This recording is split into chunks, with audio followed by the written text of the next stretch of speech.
My name is Sophia Blackwell. At 29, I was cut off from my family's fortune when I fell in love with a nobody from the wrong side of town.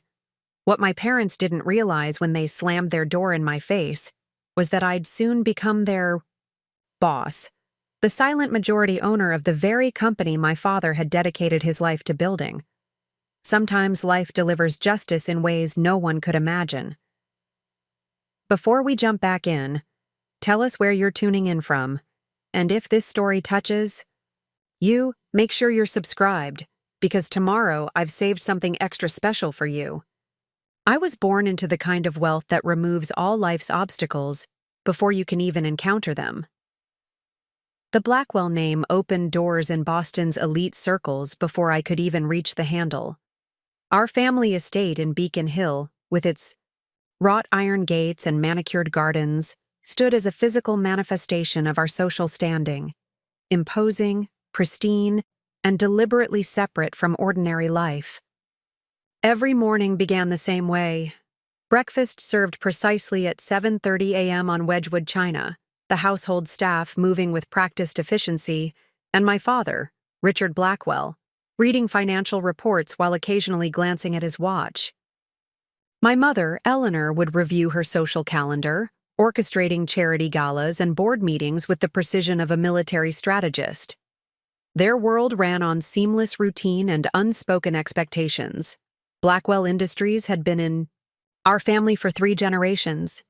What began as a modest manufacturing company under my grandfather had transformed into a diversified corporation with interests in technology, real estate, and consumer goods. Our family name appeared on hospital wings, university buildings, and the society pages with reassuring regularity. Success wasn't just expected in our household. It was the baseline from which all other achievements were measured. I excelled according to their blueprint. Valedictorian at Westfield Academy, economics degree from Harvard, summa cum laude, MBA from Wharton. My resume read like a carefully crafted narrative of privilege and achievement. By 26, I was the youngest executive in Blackwell Industries history, overseeing our emerging technologies division with a natural aptitude that even my father couldn't dismiss. My colleagues respected me, though I always wondered whether it was for my capabilities or my last name. Most kept a professional distance, aware that their boss's daughter occupied a unique position in the corporate hierarchy. I worked twice as hard to prove I deserved my position, arriving before dawn and leaving long after sunset, mastering every aspect of our operations from supply chain logistics to market expansion strategies. What no one at the company understood was how desperately I wanted to build something of my own. The path laid before me was immaculate and inevitable. Continue climbing the corporate ladder at Blackwell, eventually step into my father's role as CEO, maintain the legacy. It was a privileged trajectory that millions would envy. Yet it felt like wearing someone else's perfectly tailored clothes, objectively beautiful but fundamentally not designed for me. My parents had planned every aspect of my life with meticulous attention, including my romantic future. Bradford Winthrop IV came from a family whose pedigree rivaled our own. His father's investment firm managed billions, and the potential merger of our families had been an unspoken strategic objective since we'd been paired at cotillion classes at age 13. He was objectively handsome, impeccably educated, and unfailingly polite. He was also, to me, entirely forgettable, a perfectly pleasant embodiment of every expectation I'd been raised to fulfill. We dated casually through our college years, reconnecting whenever we both returned to Boston for holidays and family functions. Our relationship existed in a state of assumed inevitability rather than passionate choice. My mother would casually mention wedding venues during Sunday brunches, and Bradford would make references to our future with confident certainty. I neither encouraged nor discouraged these assumptions, drifting along the predetermined course while focusing my energy on professional achievement. Then, I met Daniel Garcia at a small coffee shop 3 blocks from Blackwell headquarters. It was meant to be an ordinary Tuesday morning. My driver had dropped me off early for a series of budget meetings. and I had ducked into West Side Roasters seeking caffeine and a moment of quiet before the day's negotiations began. The place was modest but charming. Exposed brick walls, mismatched furniture, and the rich aroma of freshly ground beans filling the air. It was about as far from the sterile corporate environments I typically inhabited as one could find within walking distance of Boston's financial district. He was behind the counter, dark curls falling across his forehead as he focused on creating elaborate latte art for the customer ahead of me. His movements were precise yet relaxed, each gesture reflecting both technical skill and genuine enjoyment of his craft. When it was my turn, he looked up with eyes that crinkled at the corners when he smiled, warm, direct, and entirely present in a way that felt startlingly unfamiliar. "What can I create for you today?" he asked, his voice carrying the faint trace of an accent I couldn't immediately place. Something about that phrasing, not "what can I get you," but "what can I create," caught my attention. It suggested pride in his work, a perspective that elevated a routine transaction into something more meaningful. "Surprise me," I replied, the words escaping before I could consider them. He raised an eyebrow slightly, studying me with unexpected thoughtfulness. Bold choice for someone who looks like their day involves important decisions. The observation was presumptuous, yet accurate. I found myself smiling despite my typically guarded demeanor. Sometimes the small decisions need to be spontaneous so the big ones can be methodical. He nodded as if I'd said something profound rather than merely justifying an impulsive coffee order. "I respect that philosophy. Give me 2 minutes." I watched as he worked, his focus absolute, occasionally glancing up to offer a quick smile that felt oddly personal. When he handed me the cup, I discovered he'd created an intricate design of a compass rose in the foam. Delicate, temporary, surprisingly beautiful. "For someone navigating their day," he explained with a small shrug. "That'll be $5.75? I paid and thanked him, oddly reluctant to leave despite the meetings awaiting me. The coffee was exceptional, complex notes of chocolate and cherry with a brightness that cut through the richness. I found myself returning the next morning, and the next, gradually shifting my routine to include these brief exchanges. His name was Daniel Garcia, 28 years old. The coffee shop belonged to his aunt and uncle, who had emigrated from Colombia 20 years earlier and built the business from nothing. He had worked there throughout high school and college, developing a passion for sustainable sourcing and artisanal techniques. He held a degree in environmental science from Boston University, but had delayed pursuing a traditional career path to help his family expand their business into a small roastery that supplied beans to restaurants throughout the city. These details emerged gradually across weeks of brief morning conversations. Daniel was intelligent, principled, and completely unimpressed by markers of status or wealth. When he finally asked me to dinner, I accepted without hesitation, and without mentioning either my family name or my position at Blackwell Industries. Our first date lasted 5 hours, conversation flowing effortlessly as we discovered unexpected points of connection. He spoke passionately about environmental sustainability, community development, and his family's journey. I shared my interest in technological innovation, international economics, and literature, carefully editing out references to my background. For one evening, I was simply Sophia, not the Blackwell heiress, not the executive with a birthright to power. The freedom was intoxicating. When Daniel eventually discovered my identity through a business magazine left carelessly open in my bag during our third date, his reaction wasn't what I had expected. There was no calculation or adjustment, no sudden shift in behavior that I had grown accustomed to when people learned of my family's wealth and influence. "Why didn't you tell me?" he asked, his expression more curious than accusatory. "Because when I'm with you, it doesn't matter," I replied honestly. "Everywhere else, it's the first thing people see. The only thing, sometimes." He considered this thoughtfully before responding. I get that. But Sophia, your family is part of who you are, the good and the complicated parts. I want to know all of you, not just the edited version. His response revealed a fundamental integrity that had been largely absent in my social circle, where relationships were often strategic alignments rather than authentic connections. With Daniel, I found myself sharing thoughts and ambitions I had never articulated to anyone, my desire to leverage business for meaningful social impact, my occasional suffocation within the confines of legacy and expectation, my search for purpose beyond perpetuating family success. Over the following months, our relationship deepened with surprising intensity. Daniel challenged my perspectives while respecting my intelligence. He exposed me to communities and experiences that existed entirely outside my privileged bubble. Together, we volunteered at community gardens in underserved neighborhoods, explored small art galleries showcasing emerging local artists, and spent evenings debating everything from environmental policy to the perfect ratio of chocolate to churro.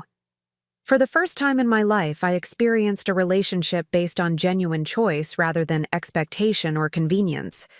The contrast with my arrangement with Bradford became increasingly stark, highlighting how much of my life had been shaped by external expectations rather than authentic desire. I ended things with Bradford with as much kindness as possible, explaining that our path together had been assumed rather than chosen. He received the news with surprised dignity, though his parting comment revealed much about the world we inhabited. Your parents won't understand turning down a sure thing for uncertainty. He was right, of course. When I finally introduced Daniel to my family 6 months into our relationship, the response was predictably cold. My mother maintained rigid politeness that barely masked her disapproval. My father barely engaged, treating Daniel as a temporary inconvenience that would eventually resolve itself once I came to my senses. He seems nice enough, my mother commented afterward with the faint praise that had always been her method of expressing disappointment. But surely you understand this isn't a suitable match for someone in your position. My position? I repeated, though I understood perfectly what she meant. A Blackwell has responsibilities beyond personal preference, Sophia. Your choices reflect on the family and the company. Bradford's family expressed genuine disappointment when you ended. Things, connections that took generations to build, damaged on a whim. I had anticipated this reaction and had prepared logical arguments about Daniel's intelligence, his entrepreneurial family background, his education. But in that moment, I realized the futility of trying to make Daniel acceptable according to their metrics. The issue wasn't his qualifications, it was the disruption to their vision of dynastic continuity. I love him, I said simply. He makes me happy in ways I didn't know were possible. My father looked up from his phone for the first time during the conversation. Happiness is a luxury, not a foundation. You're making a sentimental choice that undermines strategic interests. The coldness of his assessment shocked me despite my lifetime of exposure to his pragmatic worldview. Is that how you see your marriage? A strategic interest rather than a personal choice? A brief glance passed between my parents, something unreadable but deeply familiar. My mother spoke carefully. We've built something lasting together. Romance fades. Compatible goals endure. Despite their disapproval, I continued seeing Daniel. Our relationship strengthened through the adversity, each dismissive comment from my family clarifying how deeply I wanted a different path than the one predestined for me. I began to envision a future defined by personal choice rather than inherited obligation. When Daniel proposed after 18 months together, he did so without pretension or grand gestures. On a Sunday morning in his modestly charming apartment, above the coffee shop, morning light streaming through windows overlooking the neighborhood he loved, he offered not just a ring, but a partnership. I can't give you the life you were born into, he said honestly, holding my hands in his, but I can promise to build something meaningful with you, something that's ours through choice rather than circumstance." The ring had belonged to his grandmother, a simple gold band with a small, imperfect emerald. Its value lay in its history rather than its market price, in the love story it represented across generations and borders.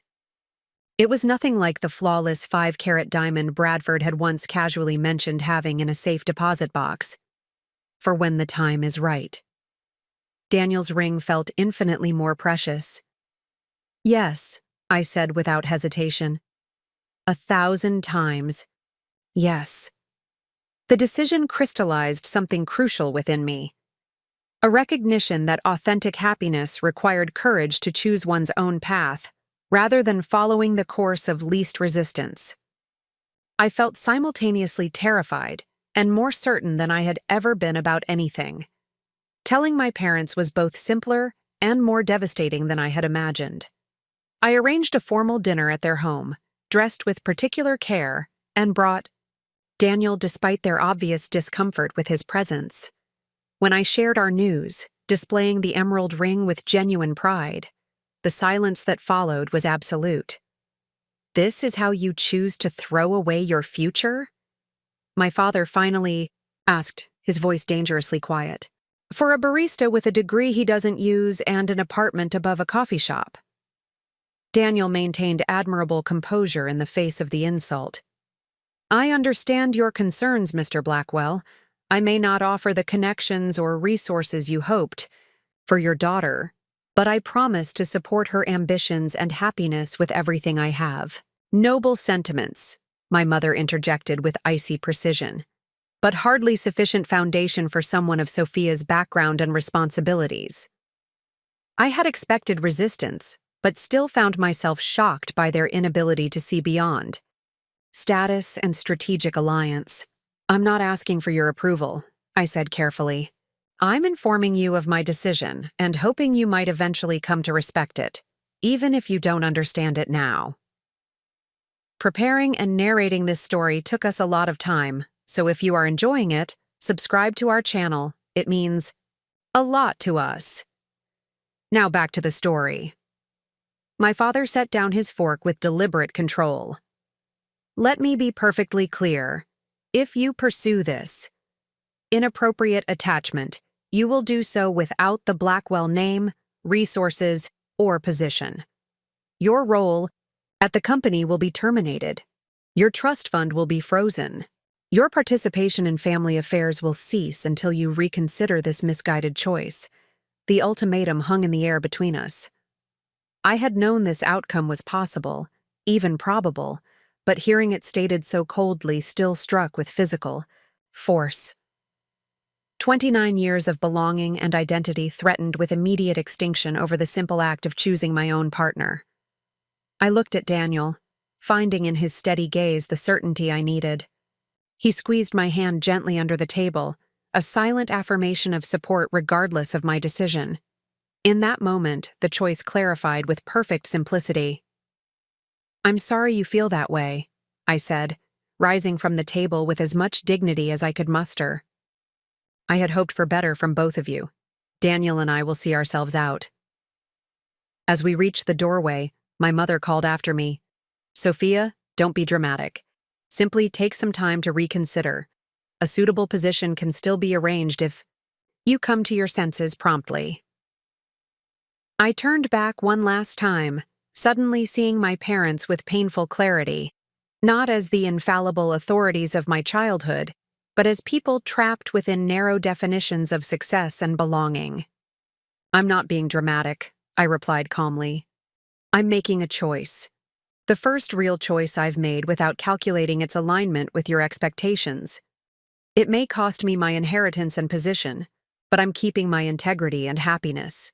I hope someday you'll understand that's worth more than anything the Blackwell name could ever give me." We left the house that had been my home for nearly 3 decades, the heavy front door closing behind us with quiet finality.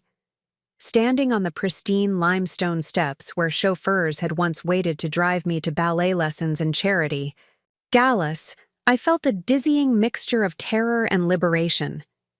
"Are you okay?" Daniel asked gently, his arm steady around my shoulders. I considered the question seriously, taking inventory of what I had just sacrificed and what remained. My professional identity, financial security, and family connections had been severed in a single evening. Yet I felt strangely, unexpectedly whole. I will be, I replied with growing certainty. We will be. I didn't know then how prophetic those words would prove to be, or that the company my father had threatened to exclude me from was already, secretly, more mine than his. I couldn't have imagined that within 2 years, the power dynamic he had wielded so confidently would be completely reversed, or that the choice I had made that night would lead not to diminishment, but to unprecedented opportunity. Walking away from Blackwell Mansion that evening, I was simply a woman choosing love over obligation, authenticity over expectation, an uncertain future over a predetermined path. It was enough. It was everything. What came next would change us all forever. The first month after being cut off from my family was a lesson in practical realities I had never faced before. My corporate credit cards were canceled within hours of leaving my parents' home. My company email access was revoked by morning. The leased luxury apartment that had come as an executive perk was no longer mine, requiring relocation within 30 days.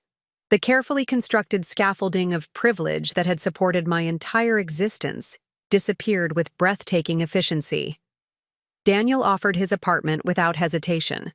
A warm, modest space above the coffee shop with uneven floorboards and pipes that clanked in the winter.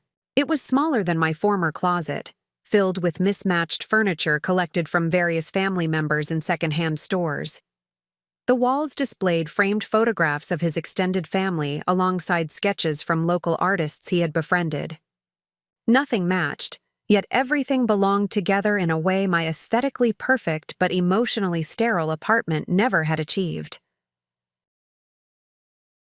"It's not what you're used to," he apologized unnecessarily as we moved my hastily packed essentials into his space. I surveyed the room, books stacked on handmade shelves, a worn leather couch covered with a vibrant hand-woven blanket from his grandmother, potted plants thriving on every available surface, and felt an unexpected sense of peace. "It's actually perfect," I replied honestly. "It feels like someone actually lives here." His expression softened with understanding. "Well, now 2 someones do." The transition wasn't without practical challenges. My personal savings, while substantial by normal standards, represented a fraction of the resources I had taken for granted. I had earned an excellent salary at Blackwell Industries, but I had also maintained a lifestyle befitting an heiress: designer clothing, frequent travel, exclusive memberships, philanthropy commensurate with my family's standing. Without access to my trust fund or executive compensation, adjustments became necessary. I sold my jewelry collection first, pieces accumulated over years of birthdays and achievements, each representing some milestone acknowledged with diamonds rather than warmth. The proceeds created a reasonable financial cushion while I determined my next professional steps. I kept only my grandmother's pearls and the emerald engagement ring that represented a different kind of value entirely. What surprised me most during those early weeks was how little I missed the material trappings of my former life. The psychological freedom of making choices based on personal preference rather than appropriate appearance provided unexpected compensation for reduced circumstances. Simple pleasures, cooking dinner with Daniel in the small kitchen, walking through the neighborhood rather than being driven in a town car, selecting grocery items based on actual taste rather than expected sophistication, contained a satisfaction I had never experienced through luxury consumption. The professional transition proved more complex. My resume showcased impressive achievements, but every potential employer in Boston's business community maintained close connections with Blackwell Industries. Doors that had always opened automatically now remained firmly closed. I received politely evasive responses to inquiries, vague references to competitive considerations, and alignment concerns that translated clearly: Hiring Richard Blackwell's disinherited daughter represented political and business risk no one was willing to assume. After the 10th rejection, I sat at Daniel's kitchen table surrounded by unreturned emails and declined meeting requests, facing a reality I had never anticipated. My prestigious education and executive experience meant nothing without the family, connections that had always invisibly accompanied them. For the first time in my life, I was being judged not for my capabilities, but for my newly complicated social position. Maybe I should just take a job at the coffee shop, I suggested half-jokingly to Daniel as he prepared dinner. I've watched. You make cappuccinos for months now. How hard could it be? He laughed, then seemed to consider the idea seriously. You know, my aunt and uncle could actually use help with the business operations. Not making coffee necessarily, but the expansion plans we've been discussing. The roastery is growing faster than they anticipated, and none of us has your background in corporate strategy.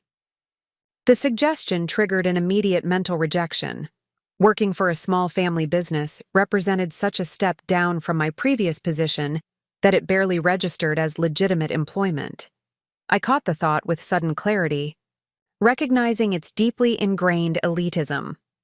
This reflexive dismissal reflected precisely the attitudes I claimed to be escaping by choosing Daniel and authenticity over my parents' expectations. Would they really consider that? I asked, pushing past my initial reaction. I don't have any experience with small business operations. Corporate strategy is corporate strategy, Daniel replied with characteristic straightforwardness. The scale is different, but the principles transfer. Besides, they trust my judgment and I trust your capabilities.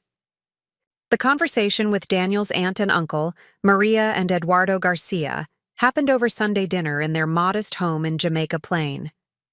Unlike my parents' formal dining room with its Chippendale furniture and strategic seating arrangements, the Garcia's table accommodated family with mismatched chairs, abundant food, and transparent communication. 3 generations gathered weekly to share meals, updates, and planning. Genuine family governance conducted through connection rather than hierarchy. I listened more than I spoke that evening, observing the dynamics with anthropological interest. Eduardo detailed the challenges their growing roastery faced: increasing demand from restaurants and specialty grocers across New England, production, capacity limitations, supply chain considerations with their Colombian coffee farm partners, staffing needs as operations expanded. The business grossed under $2 million annually, a rounding error in Blackwell Industries' financial statements, yet the discussion demonstrated the same fundamental issues of growth management I had navigated at exponentially larger scale. When Maria directly asked what I might contribute to their operation, I responded with careful humility. I understand corporate growth strategies and operational scaling, but I've never applied those principles to a family business. I have a lot to learn about your specific industry and community-centered approach. Eduardo exchanged glances with Maria before responding. Perhaps we have things to teach each other then. We know coffee and community. You know systems and strategy. Seems like a potential partnership worth exploring. That conversation initiated my unexpected introduction to small business entrepreneurship. I began working at Garcia Family Coffee Roasters 3 days later, starting with a comprehensive education in their operations from inventory management to relationship building with restaurant clients. I learned to track green coffee bean shipments from Colombia, navigate the permit requirements for food production facilities, and understand the cash flow considerations of a growing business without access to corporate lines of credit.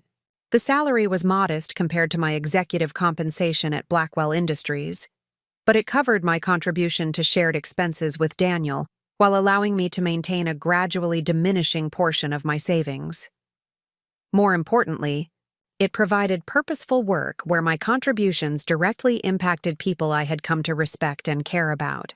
Within 6 months, I had helped the Garcias implement inventory management systems that reduced waste by 15%, negotiate terms with suppliers that improved cash flow, and develop marketing materials that increased direct-to-consumer sales through their website. The business remained modest by my previous standards, but the tangible impact of each improvement provided satisfaction unlike anything I had experienced in corporate boardrooms. My relationship with Daniel deepened through shared experience, rather than external validation. We developed routines and traditions, Sunday dinners with his extended family, Saturday morning farmers market visits, evening walks through different Boston neighborhoods. We argued occasionally, reconciled honestly, and built a foundation based on mutual respect rather than social compatibility. The wedding planning progressed modestly, reflecting our current circumstances rather than showcasing status. I maintained hope that my parents might eventually reconsider their position, perhaps even attend the wedding despite their disapproval.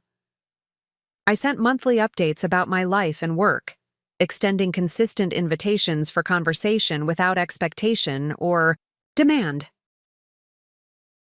The communications remained unanswered, underscoring their commitment to the ultimatum delivered that final evening. What I didn't share in those one-sided communications was the unexpected development occurring behind the scenes, one that would eventually transform the balance of power between us in ways none of us could have anticipated. The revelation began with a phone call from Switzerland 8 months after my separation from the family. The number was unfamiliar, the voice on the other end formal and accented. "Ms. Blackwell? This is Thomas Behrens from Genevan Trust Bank. I'm attempting to verify your identity for purposes of account administration. Could you please confirm your date of birth and mother's maiden name?" Initially suspecting a sophisticated phishing attempt, I provided minimal information while requesting verification of the caller's legitimacy. After establishing appropriate protocols, Mr. Behrens explained the purpose of his call. "I'm contacting you regarding accounts established by your grandmother, Victoria Blackwell, prior to her passing. According to our records, certain assets are scheduled for transfer to your control on the 10th anniversary of her death, which occurs next month." My grandmother, Victoria, had passed when I was 19, a formidable woman who had maintained significant influence in the family, despite her husband's position as the public face of Blackwell Industries. I had always felt a special connection with her, though our time together had been limited by boarding school schedules and her declining health in her final years. "I wasn't aware of any such arrangements," I replied cautiously. "My financial connections to the Blackwell family have been severed recently. This matter exists outside current Blackwell family governance," Mr. Behrens clarified. "The instructions left by Mrs. Victoria Blackwell were quite specific and independent of other family financial structures. We would like to schedule a private meeting to review the details of the transfer and necessary documentation." The meeting took place the following week at the Boston offices of an elite law firm specializing in trust administration. I arrived, with Daniel for moral support, feeling distinctly underdressed in my business casual attire among the bespoke suits and refined decor that characterized my former world. Mr. Behrens had traveled from Geneva personally, accompanied by 2 attorneys. Representing the trust, they presented me with a substantial folder of documents and a USB drive containing digital records of my grandmother's arrangements. Before reviewing specific assets, the senior attorney began, "We should address the letter Mrs. Blackwell," instructed us to deliver alongside the transfer documentation. He handed me a sealed envelope, heavy stationery with my name written in my grandmother's distinctive handwriting. The letter inside was several pages long, written 10 years earlier, yet addressing my current circumstances with uncanny prescience. "My dearest Sophia, if you are reading this, I have been gone for a decade, and you have reached your 29th year. I established this trust with specific timing in mind, believing this would be the age when you might most benefit from both resources and the wisdom to use them purposefully. The Blackwell legacy contains more complexity than the simple narrative of meritocratic success your grandfather and father have cultivated. The truth involves partnership, sacrifice, and unacknowledged contributions, particularly from the women, in our family's history. What few remember or acknowledge is that Blackwell Industries began with equal capital investment from both your grandfather and myself. My inheritance from my father's shipping business provided the initial funding that allowed your grandfather's manufacturing concept to become reality. Our agreement was partnership in all aspects, though public presentation followed the conventions of the time, with James as the visible leader and myself as supportive spouse. As the company grew, I maintained substantial ownership through separate legal structures, independent of the shares publicly identified with the Blackwell family holdings. Your grandfather gradually came to treat these arrangements as technicalities, rather than substantive ownership, and I chose not to correct this misperception for reasons that made sense at the time. When your father assumed leadership, this separate ownership structure remained intact, but increasingly obscured through complex holding companies and offshore arrangements, legitimate legally but intentionally opaque to maintain family harmony and clear succession planning. I tell you this history not to diminish your grandfather's or father's significant contributions to building the business, but to ensure you understand that the Blackwell legacy belongs to all who helped create it, acknowledged and unacknowledged, alike. The assets transferring to your control include 31% of Blackwell Industries' total shares, held through various entities detailed in the accompanying documentation. Combined with the 20% your father personally controls and the 18% held in the general family trust, these shares represent majority ownership and effective control of the company. I have arranged this transfer with specific provisions. The shares cannot be sold for at least 5 years following transfer. Voting rights must be exercised directly by you rather than by proxy. Quarterly reports must be made to the trust administrators regarding corporate governance decisions. These provisions ensure thoughtful stewardship rather than impulsive action. My dear granddaughter, I recognized in you from an early age the same qualities that served me well: strategic thinking paired with genuine empathy, ambition tempered by principle. I arranged this inheritance not merely because of our blood relationship, but because I believe you possess the character to lead with wisdom. Power without purpose becomes mere domination. Resources without responsibility create entitlement, rather than opportunity. Whatever circumstances you find yourself in upon receiving this letter, I encourage you to consider carefully how these assets might serve something greater than personal advancement or family prestige. With enduring confidence in your judgment, Victoria Elizabeth Blackwell. I read the letter twice, my hands trembling slightly as the implications became clear. Through an accident of timing, or perhaps my grandmother's remarkable foresight, I had become the majority shareholder of Blackwell Industries precisely when my father had deemed me unworthy of any role within it. The attorneys proceeded to explain the technical aspects of the transfer with professional detachment, outlining tax implications, reporting requirements, and governance procedures. The documents confirmed what my grandmother's letter had stated. I now controlled the largest single block of voting shares in the company that bore my family name, a position of power I had neither sought nor anticipated. Does my father know about this transfer? I asked, when the technical explanations concluded. Per Mrs. Blackwell's explicit instructions, notification to other family members will occur after the transfer is complete, Mr. Behrens replied.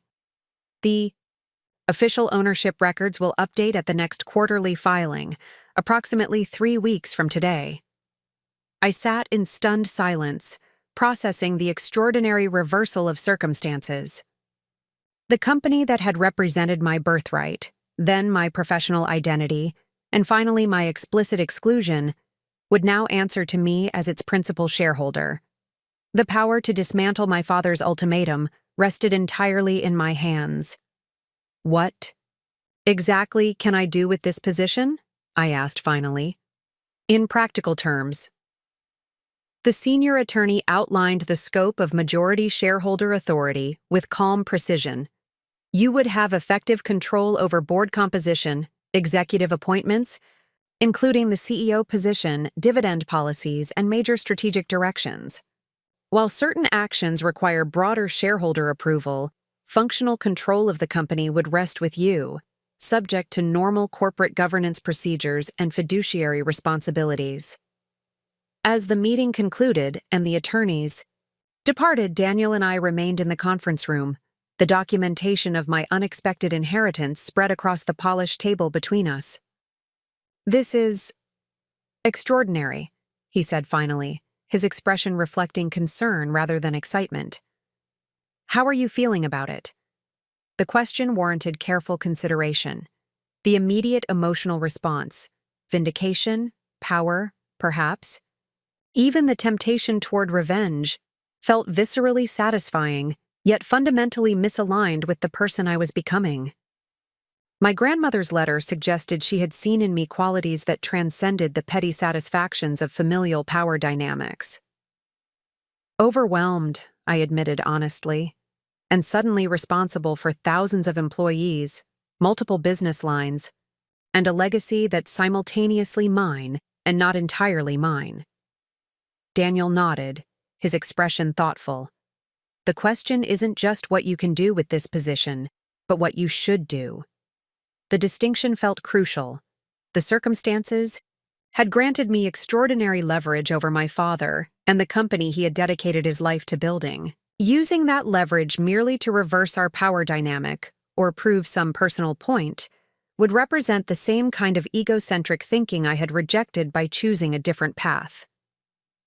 "I need time to think before anyone else knows about this," I said finally. "This isn't just about my relationship with my parents anymore.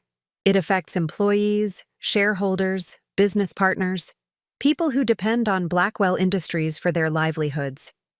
We gathered the documents and left the law firm, walking aimlessly through Boston's financial district, the very streets where Blackwell Industries' headquarters dominated the skyline. The familiar logo adorned the 40-story building, visible, from blocks away, a constant reminder of the institution that had shaped my identity from birth. "What would you do?" I asked Daniel as we paused at an intersection, the headquarters building looming ahead of us. "Hypothetically, if you suddenly controlled a billion-dollar corporation?"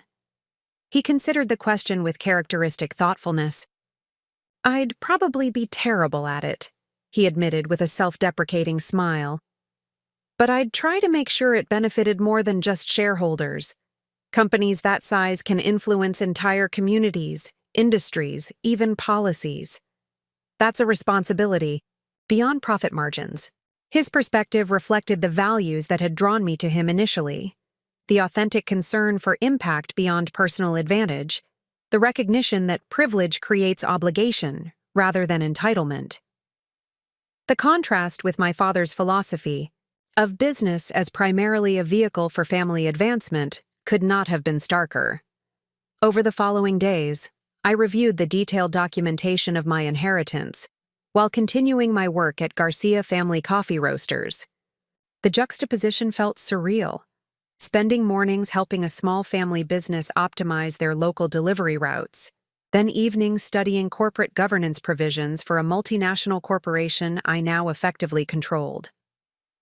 The quarterly filing that would officially record the ownership transfer approached rapidly, forcing decisions about next steps.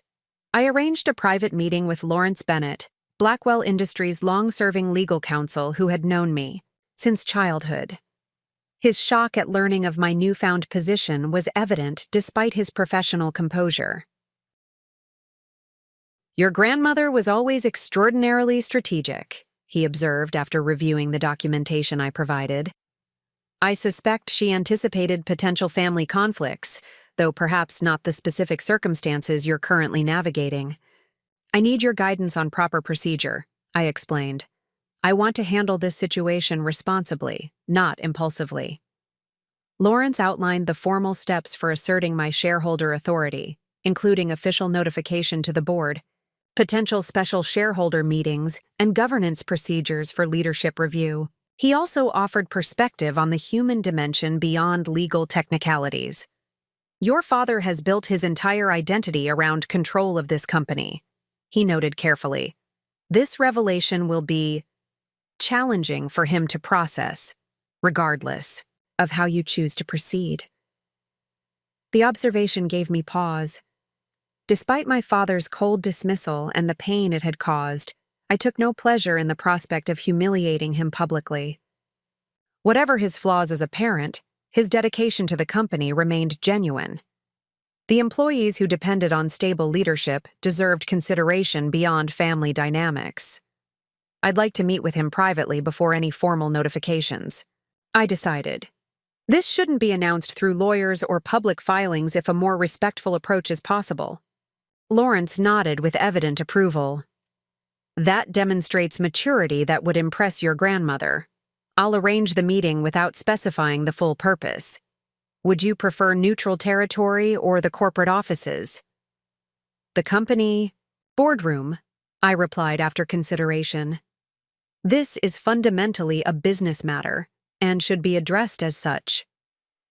3 days later, I entered Blackwell headquarters for the first time since my dismissal 9 months earlier.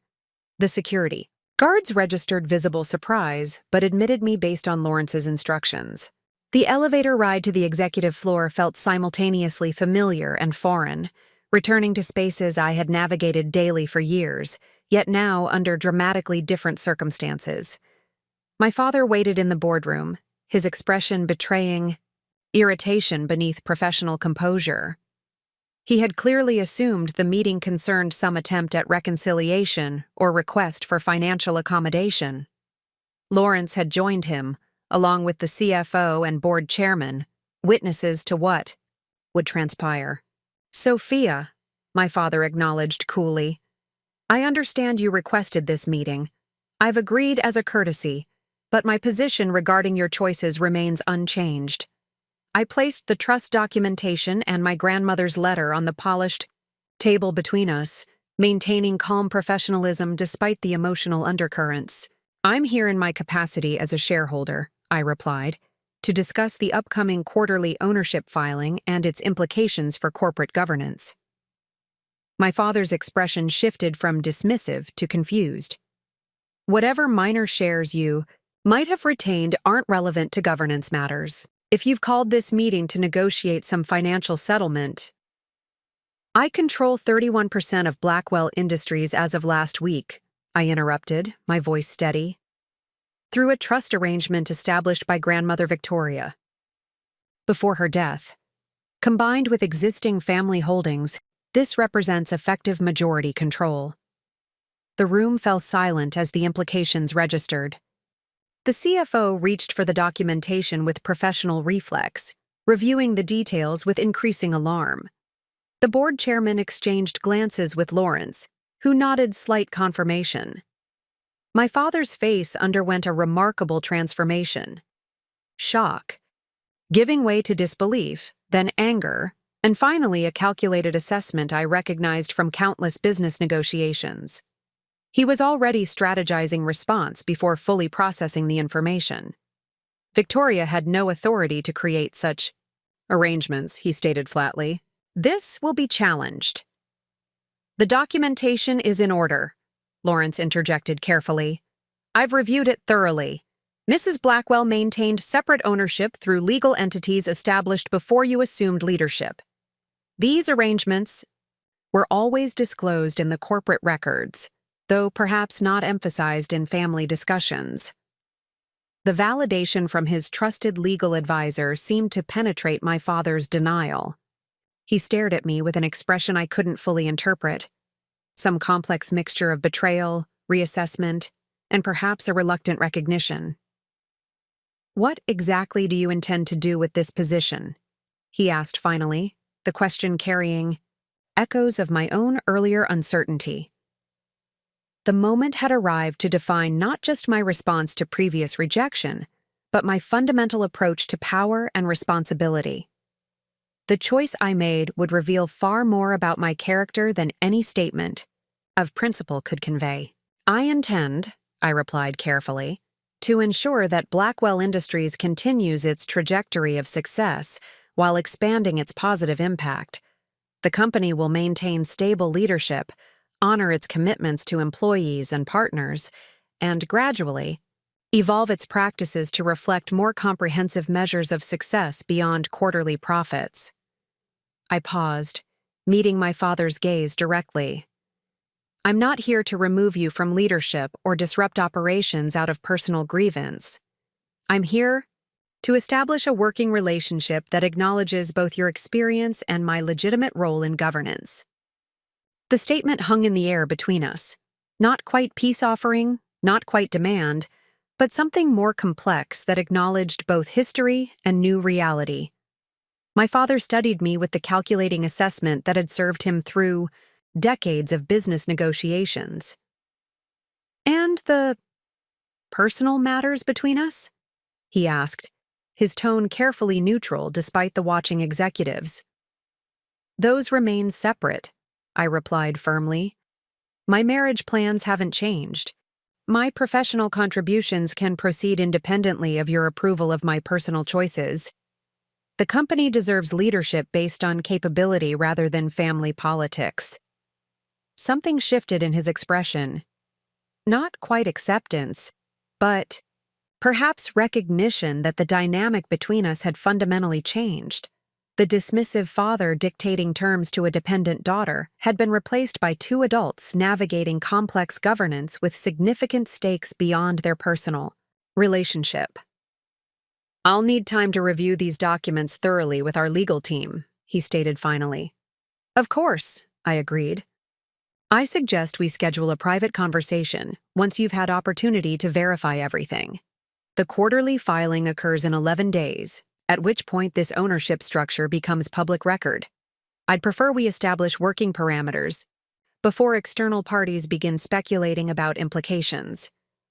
The meeting concluded with formal correctness rather than emotional resolution. As the executives filed out, my father remained seated, examining the papers before him with uncharacteristic stillness. I gathered my belongings, preparing to leave him to his thoughts.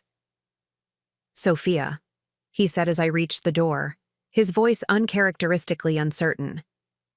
Would your fiancé be joining you in any leadership capacity? The question revealed his lingering inability to separate his judgment of Daniel from assessment of the situation. Even now, facing complete reversal of our power dynamic, his concern centered on the perceived social mismatch rather than the substantive changes to company governance. Daniel runs a successful family business with values worth considering, I replied evenly. But no, he has no interest in Blackwell. Industry's leadership. This isn't about him, or even about us.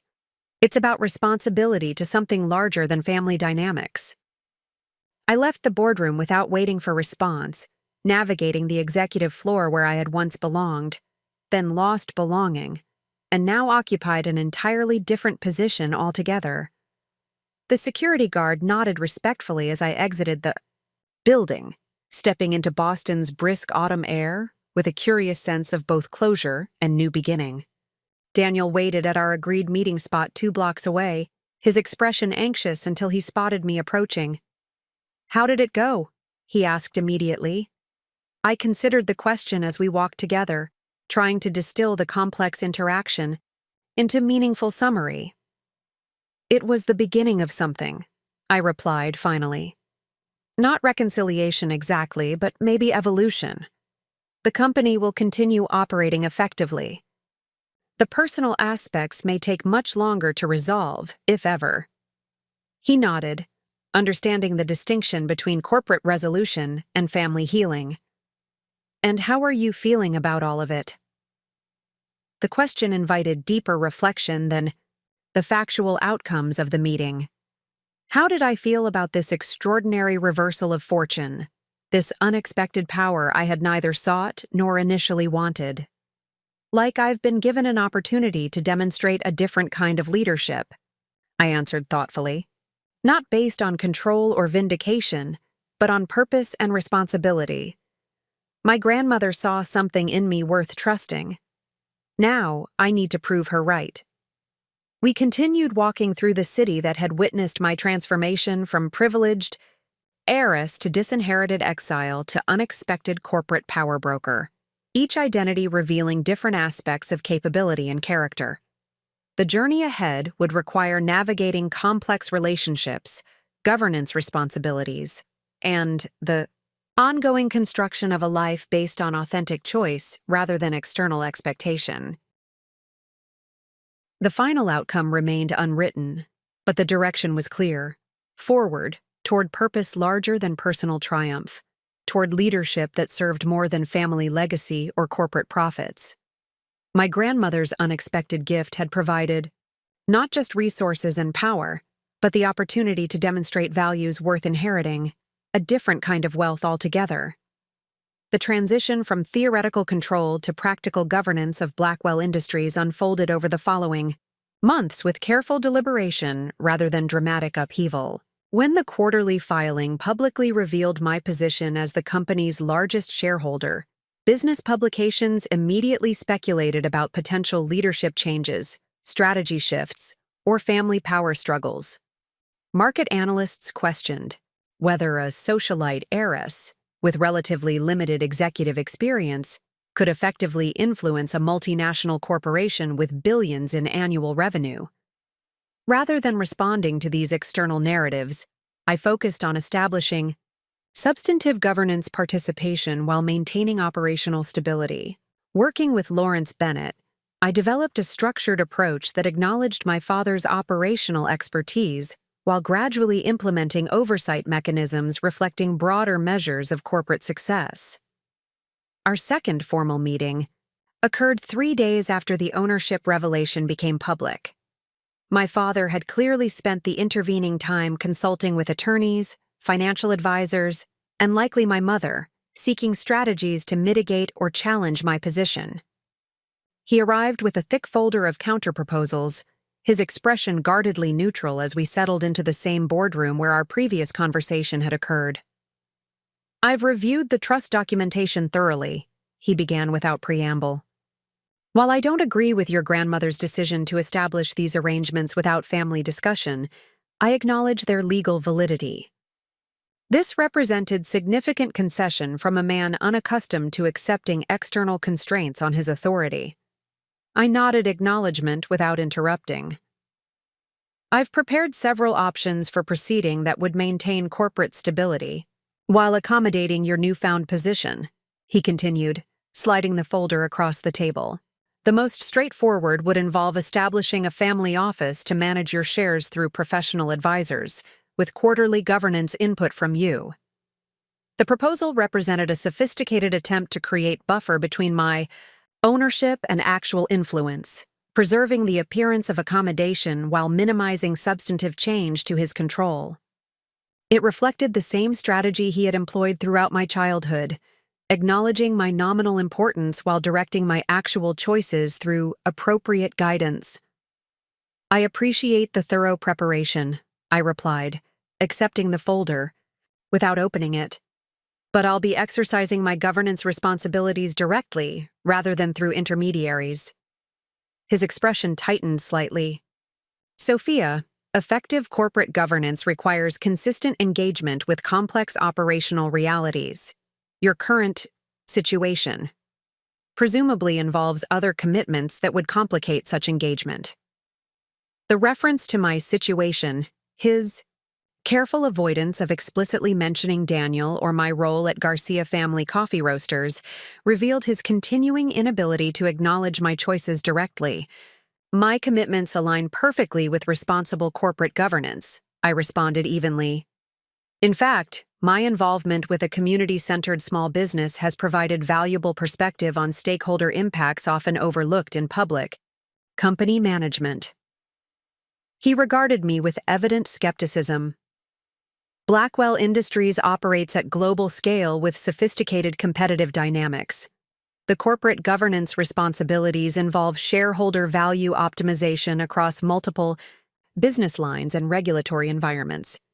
This bears little resemblance to a local retail operation." The dismissive characterization of the Garcia's business reflected his persistent inability to recognize value beyond conventional corporate metrics, precisely the limited perspective I hoped to expand through my involvement. "Different scales, Similar principles, I countered. Both involve balancing stakeholder interests, responsible resource allocation, and leadership accountability. My proposal is straightforward. I'll join the board of directors immediately, participate in quarterly strategy reviews, and receive the same operational reports provided to other directors. Day-to-day management remains unchanged. This approach represented measured assertion of legitimate authority without disrupting effective operations, demonstrating both confidence in my position and recognition of existing organizational strengths. My father studied me with reluctant reassessment, recognizing that the power dynamic had irrevocably shifted despite his attempts to maintain traditional patterns. The board has specific qualification requirements, he noted, making a final attempt at procedural resistance. Which I exceed on all documented dimensions, I completed smoothly. Harvard MBA, 5 years executive experience, demonstrated financial literacy, and now significant ownership stake. The governance charter contains no barriers to my immediate appointment. He nodded once, acknowledging the factual accuracy without expressing agreement with the outcome. I'll instruct Lawrence to prepare the necessary documentation. The next board meeting occurs in 3 weeks. You'll receive the standard materials and onboarding information. Thank you, I replied, maintaining professional courtesy despite the emotional undercurrents. I believe we can establish productive working parameters despite our personal differences. As I prepared to leave, he spoke again, his tone shifting subtly. Your mother asks about you, you know, despite everything. The statement caught me off guard, the first acknowledgement of continuing family connection beyond corporate governance. I paused at the doorway, considering appropriate response. Please tell her I'm well, I said finally. My door remains open whenever either of you wish to have conversation that doesn't include conditions on my personal choices. His expression remained carefully neutral, but something in his posture suggested internal conflict beyond the governance issues we had been discussing. Victoria would have enjoyed this development, he observed unexpectedly. She always appreciated strategic maneuvering, especially when it caught others by surprise. The comment represented the closest approximation to respect he had demonstrated. Since my engagement to Daniel, acknowledging not just my position but the strategic patience my grandmother's arrangements had required. It wasn't reconciliation or acceptance, but perhaps represented incremental movement toward mutual recognition beyond the binary framework of approval or rejection. I'm trying to honor her confidence appropriately, I replied. This isn't about winning family games. It's about responsible stewardship of something that affects thousands of lives beyond our own. The distinction seemed to register, though whether it modified his understanding remained unclear as I departed the building. That continued to bear our family name, now with meanings more complex than either of us had previously acknowledged. My integration into Blackwell Industries governance proceeded with formal correctness, if not enthusiastic welcome. Board members received my appointment with professional courtesy, thinly masking uncertainty about my intentions and capabilities. Executive team members maintained scrupulous politeness during my introductory meetings, while clearly wondering whether my presence signaled imminent leadership changes. I approached these interactions with deliberate restraint, asking thoughtful questions, demonstrating substantive understanding of operational considerations, and consistently emphasizing continuity of effective practices rather than disruptive change. This measured approach gradually reduced institutional anxiety, allowing productive engagement to replace defensive positioning. Daniel supported this complex transition with remarkable patience and perspective. Despite my new responsibilities, consuming significant time alongside my continued work with Garcia Family Coffee Roasters, he never expressed resentment or jealousy regarding my divided attention. It's extraordinary watching you navigate these different worlds, he observed one evening as I reviewed board materials at our kitchen table. You're helping my family scale their business while simultaneously influencing corporate policy for a global enterprise. not many people could balance those perspectives effectively.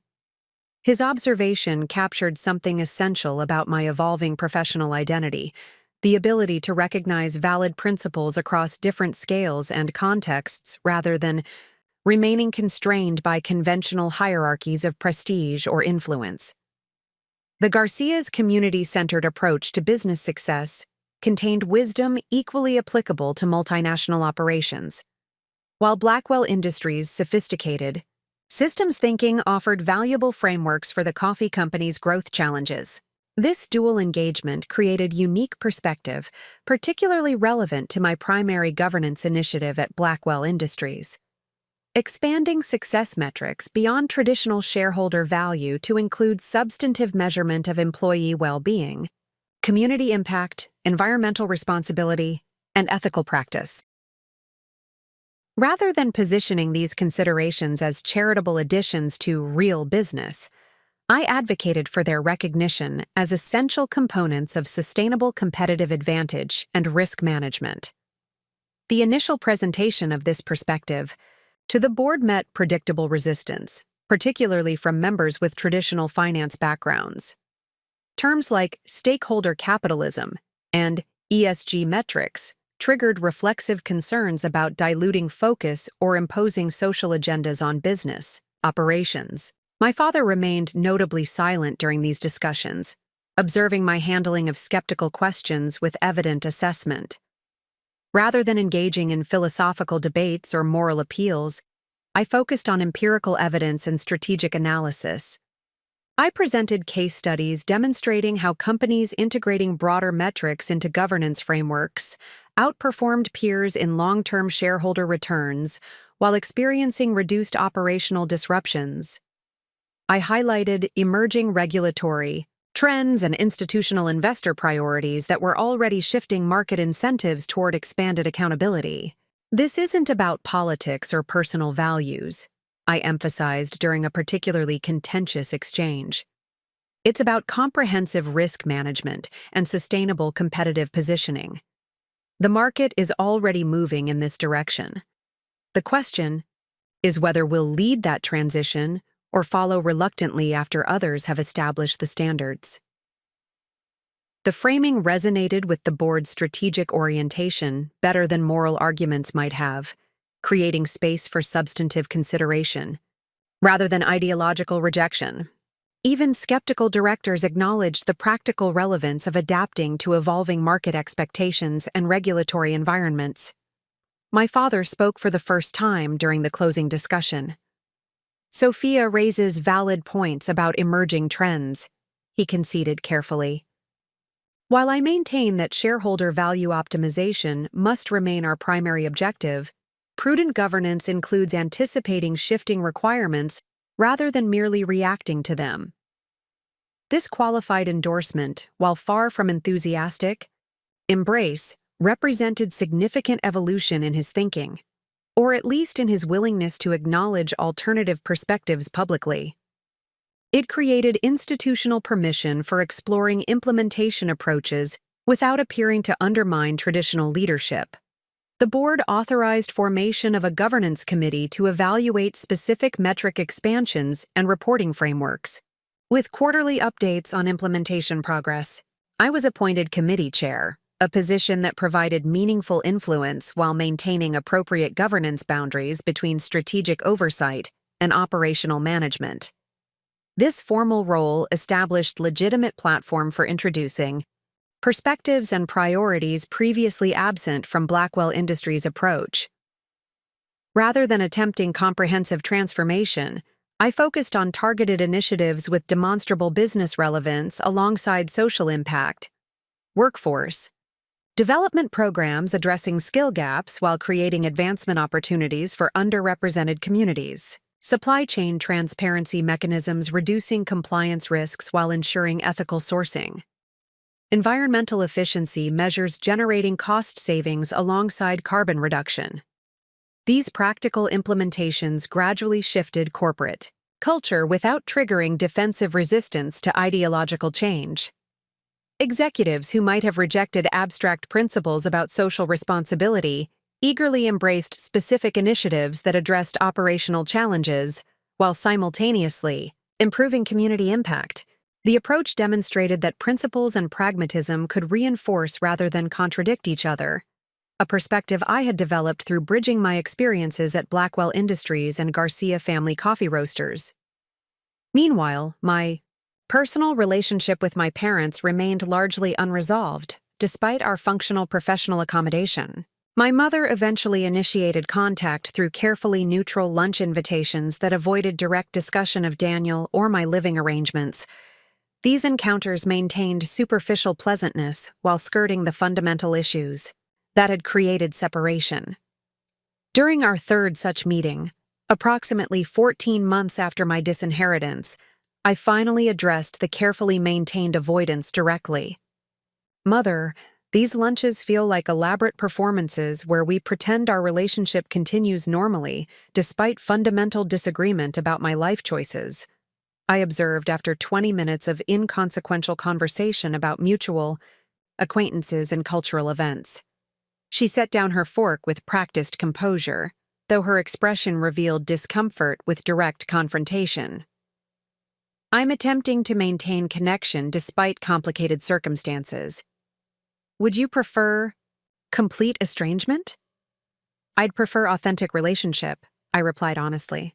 "One that acknowledges your disappointment with my choices without requiring me to abandon them to deserve your acceptance." Her gaze dropped briefly to my engagement ring, the modest emerald still adorning my finger rather than the flawless diamond her social expectations would have dictated. "Your father and I want what's best for you," she said finally. "We've always prioritized your long-term welfare over temporary considerations." "I know you believe that," I acknowledged, recognizing the genuine if misguided concern beneath her judgments. "But you've confused your social preferences with objective measures of welfare. Daniel brings me joy, purpose, and genuine partnership. Those contribute more to my well-being than socially advantageous connections or financial security ever could." The directness clearly unsettled her, challenging the polite ambiguity she had maintained throughout my childhood, the careful avoidance of explicit expectations while creating unmistakable pressure to conform through subtle cues and strategic silences. "You've always been unusually independent," she observed after extended pause. "Even as a child, you questioned arrangements others simply accepted. Your father found it alternately admirable and exasperating." The observation contained unexpected insight, acknowledging character traits I had often felt compelled to suppress, rather than express within family contexts. It suggested recognition of consistent personality, rather than temporary rebellion, a perspective that might eventually enable authentic acceptance rather than conditional tolerance. "That independence has served me well," I replied. "It's helped me navigate both losing your approval and unexpectedly gaining corporate influence without being destroyed by either experience." She studied me with genuine attention rather than social assessment for perhaps the first time in our adult relationship. "You seem content," she acknowledged, the word carrying complicated recognition. "Despite circumstances I would have considered catastrophic for your prospects." "I am," I confirmed simply. "Not because circumstances have ultimately proven advantageous, but because I've discovered what actually matters to me rather than pursuing what others defined as success." The conversation marked subtle but significant shift in our interactions. While my mother maintained social reservations about my relationship with Daniel, she began acknowledging my choices with greater directness rather than strategic avoidance. The pretense of temporary deviation requiring eventual correction gradually gave way to recognition of permanent life direction, deserving basic respect if not enthusiastic endorsement. My father's adaptation proved more complex, particularly as my governance influence at Blackwell Industries gradually expanded beyond symbolic participation to substantive leadership.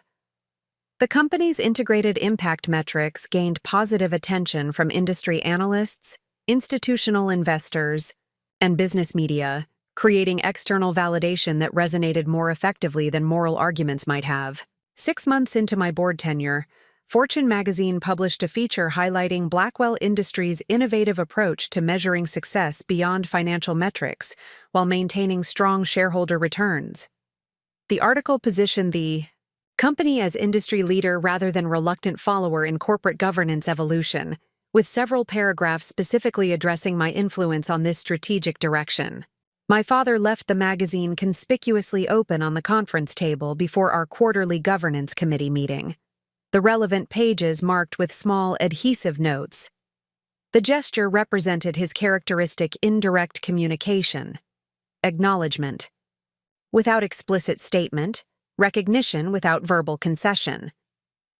The article presents a compelling narrative, I noted as committee members assembled, though it overemphasizes individual influence rather than collaborative development. He nodded slightly, accepting the diplomatic redistribution of credit. External perception matters in market positioning. The coverage creates strategic advantage regardless of journalistic accuracy. The exchange represented our evolving professional communication, mutual recognition without personal reconciliation, respect for capability without approval of choices, collaboration without genuine relationship. It established functional working parameters while leaving fundamental questions unresolved.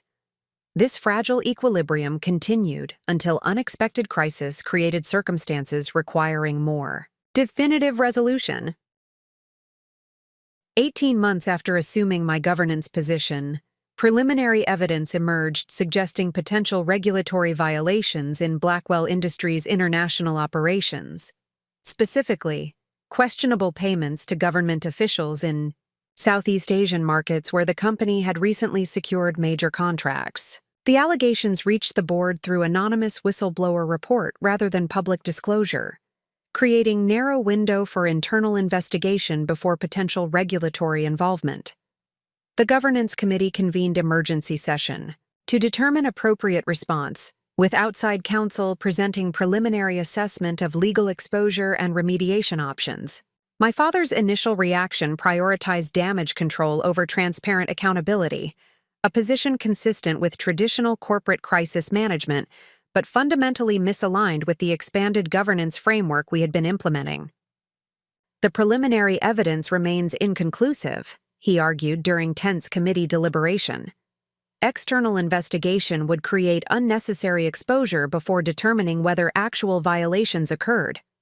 Internal review with appropriate confidentiality protections represents prudent initial response.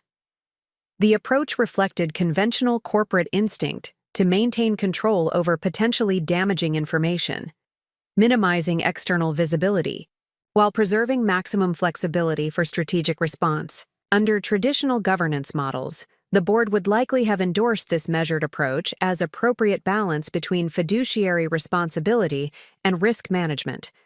I recognized the proposed path would fundamentally undermine everything we had been building through our expanded governance initiatives. Addressing the committee with careful precision, I outlined alternative perspective. The question before us isn't just legal compliance, but governance integrity. We've publicly committed to transparent accountability and ethical practice as core values rather than optional considerations. How we respond to potential misconduct demonstrates whether those commitments represent genuine principles or merely convenient marketing. Several committee members shifted uncomfortably, recognizing the fundamental choice being articulated. My father's expression remained carefully neutral, though the tension in his posture revealed recognition of the challenge to his proposed approach. I recommend immediate engagement of independent external investigators with appropriate regulatory experience, public disclosure of the investigation's existence without prejudgment of outcomes, and comprehensive cooperation with findings regardless of where accountability may ultimately reside, I continued. This approach aligns with both our ethical obligations and our strategic positioning as governance leaders. The recommendation represented direct challenge to my father's judgment on matter of significant corporate consequence, not theoretical governance philosophy, but practical crisis response with material implications for the company's reputation, legal exposure, and leadership credibility. The committee's decision would reveal whether our expanded governance framework had created fundamental change or merely cosmetic adaptation. After extensive deliberation with outside counsel, the committee voted unanimously to pursue the transparent approach I had advocated, a decision subsequently endorsed by the full board despite evident reservations from several members. My father abstained from the final vote while acknowledging he would implement the board's directive regardless of his personal assessment. The investigation proceeded with professional thoroughness, ultimately confirming improper payments authorized by mid-level managers without executive knowledge, but enabled by insufficient oversight mechanisms and incentive structures that prioritized contract acquisition over compliance rigor. The public disclosure and subsequent remediation actions temporarily depressed stock value, but generated positive assessment from regulatory authorities, governance analysts, and institutional investors regarding the company's integrity and accountability. Throughout this challenging period, my father maintained scrupulous professionalism despite clear discomfort with the approach.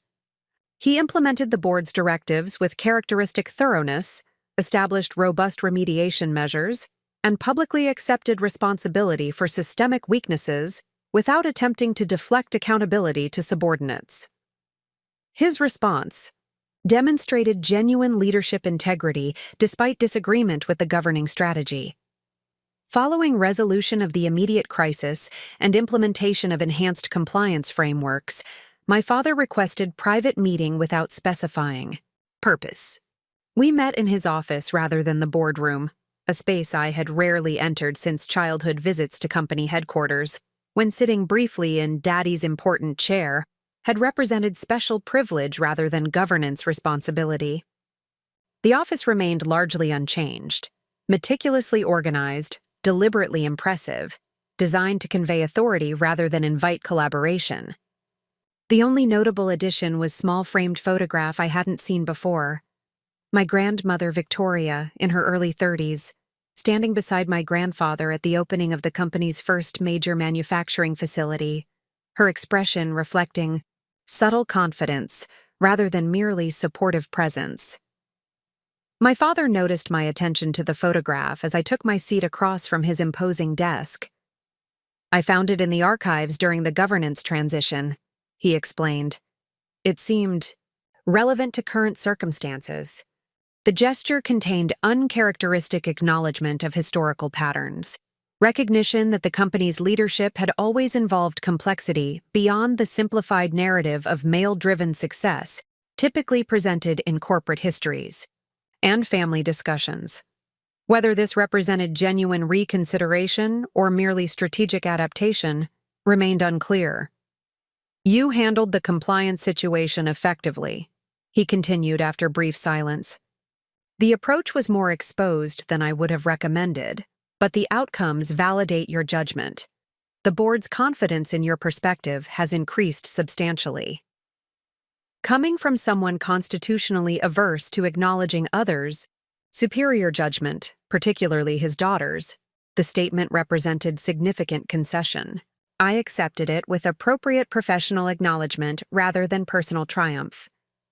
"Transparency creates short-term vulnerability, but builds long-term resilience," I observed. "The company emerged stronger through honest confrontation of problems rather than defensive minimization."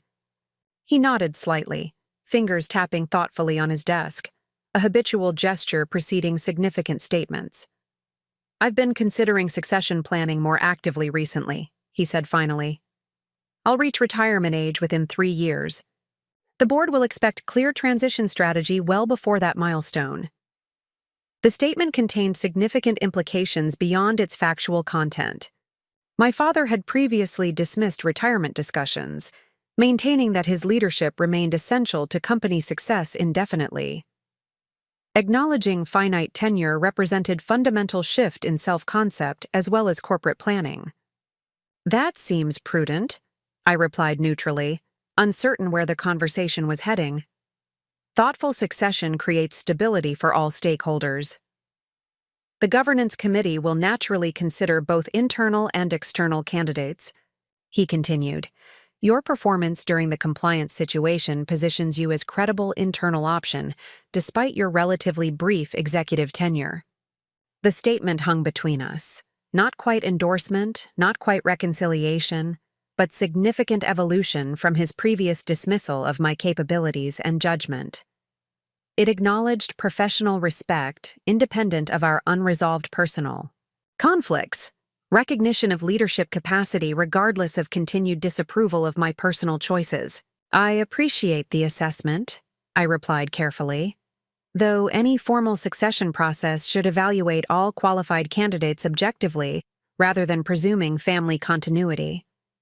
He studied me with expression I couldn't fully interpret, something beyond strategic calculation or professional assessment. Your grandmother would have appreciated that response, he said finally. She maintained similar perspective despite her substantial ownership position, capability rather than entitlement as the relevant criterion. The reference to my grandmother created unexpected connection across generations, acknowledging values, transmitted despite the rupture in our direct relationship. It represented perspective that transcended immediate family dynamics to consider legacy beyond personal advantage or control. There's something else we should discuss, my father continued, after brief pause. Something personal rather than governance-related. The shift in tone signaled territory we had carefully avoided throughout our professional re-engagement. The fundamental personal breach that had preceded our current complex accommodation. I nodded slightly, uncertain what might follow, but recognizing its potential significance. Your wedding is approaching, he stated directly. Your mother mentioned the date has been set for June. The information would have come through indirect social channels rather than personal communication, evidence of continued monitoring despite apparent disconnection. I maintained neutral expression, waiting for him to continue rather than confirming or elaborating. I've maintained certain positions regarding your personal choices that have created significant distance between us, he acknowledged with uncharacteristic directness. While I continue to believe our concerns had legitimate foundation, the manner of expressing them created breach that has proven counterproductive. The statement fell considerably short of approval or apology, but represented unprecedented acknowledgement of responsibility for damaged relationship. It created opening for potential resolution without requiring either complete capitulation or comprehensive reconciliation. The distance has been painful, I acknowledged honestly. Though it ultimately accelerated personal growth I might not have achieved within more comfortable circumstances. He nodded slightly, accepting the complex truth that his rejection had created both harm and unexpected development. Your mother would like to attend the ceremony, he continued. As would I, if the invitation remains open despite our previous position. The request contained remarkable concession from someone constitutionally averse to acknowledging error or reversing established positions. It didn't represent full acceptance of my choices or relationship, but willingness to participate respectfully, despite continued reservations, a significant shift from absolute rejection to qualified accommodation. The invitation has always remained open, I replied carefully. Daniel and I have maintained hope for reconciliation even while establishing independent lives. Your presence would be welcomed, though with understanding that it represents respect for our choices rather than requirement that we change them. The boundaries felt important to articulate explicitly, preventing misunderstanding about conditions or expectations while creating space for genuine, if limited, reconnection. My father nodded once, accepting the parameters with characteristic precision. Thank you, he said simply. We'll respond formally to the invitation when received. The exchange marked neither complete resolution nor permanent transformation, but important evolution in relationship that had seemed irreparably fractured 18 months earlier. What had begun with absolute rejection had gradually shifted, through professional accommodation to qualified personal reconnection, a trajectory neither instantaneous nor complete, but meaningfully different from permanent estrangement. As I prepared to leave, my father spoke again, his tone carrying unusual hesitation. "Your fiancé, Daniel. He has demonstrated remarkable steadiness throughout these complex circumstances. That quality warrants acknowledgement regardless of other considerations." The statement represented not approval of my choice, but recognition of Daniel's character, independent of social background or professional position. Assessment based on substantive qualities rather than superficial credentials. It suggested capacity for eventual authentic relationship rather than merely strategic accommodation. "He has been my foundation through all of this," I confirmed. "Consistent support without resentment or exploitation of circumstances that could have created significant tension in lesser partnerships." My father nodded slightly, accepting this assessment without further comment. The acknowledgement created foundation for potential future connection beyond the professional accommodation we had established. Not reconciliation, but possibility. Not acceptance, but opening. Not resolution, but beginning. As I left headquarters, that afternoon, navigating the familiar corridors that had witnessed my professional development, exclusion, and unexpected return under transformed circumstances, I recognized that success had manifested in ways none of us could have anticipated. When my parents delivered their ultimatum nearly 2 years earlier, true success had emerged not through power reversal or status reclamation, but through discovery of authentic purpose, independent of external validation or inherited position. The governance influence I now exercised reflected not triumph over my father, but commitment to principles that transcended personal advantage. Expanded definitions of corporate responsibility that benefited thousands beyond our family dynamics. The approaching wedding would celebrate partnership founded on mutual choice rather than social compatibility, genuine connection rather than strategic alignment. Daniel and I had established life based on shared values rather than matched credentials, creating foundation that had weathered extraordinary transitions with remarkable resilience. The Garcia family business continued thriving, expanding thoughtfully while maintaining community connection that larger corporations often sacrificed for efficiency. Their approach influenced my Blackwell Industries governance perspective as significantly as my corporate experience enhanced their organizational development, mutual enrichment across contexts that conventional hierarchies would have positioned as fundamentally separate. My parents' qualified reconnection represented neither complete acceptance nor conditional tolerance, but recognition that meaningful relationship required respect for autonomy rather than requirement for conformity. The boundaries remained clear, but no longer absolute, creating space for potential understanding beyond the binary framework of approval or rejection. Victory in this journey had manifested not as vindicating triumph, but as expanded capacity. The ability to navigate complexity without requiring certainty, to maintain principle without demanding perfection, to value connection without sacrificing authenticity. The unexpected reversal of fortune had revealed character rather than merely transferring power, demonstrating that genuine success transcends circumstances to express essential values regardless of external position. As the city skyline reflected, afternoon light against Blackwell headquarters' distinctive architecture, I recognized that the building bearing my family name now represented something more meaningful than dynastic continuation or corporate dominance. It embodied possibility for evolutionary change rather than revolutionary disruption, demonstrating that lasting transformation often emerges not through dramatic rejection of existing structures, but through purposeful redirection of their fundamental capacities. The journey remained unfinished, the relationship still evolving, the governance transformation still developing, but the direction had been irrevocably established toward purpose larger than personal advantage or family legacy. Whatever challenges lay ahead would be navigated from foundation of authentic identity rather than inherited expectation, creating potential for impact that transcended both traditional success and its rejection. Sometimes the most powerful legacy emerges not from what we inherit, but from what we choose to build with resources life unexpectedly provides, whether privilege suddenly withdrawn or influence suddenly granted.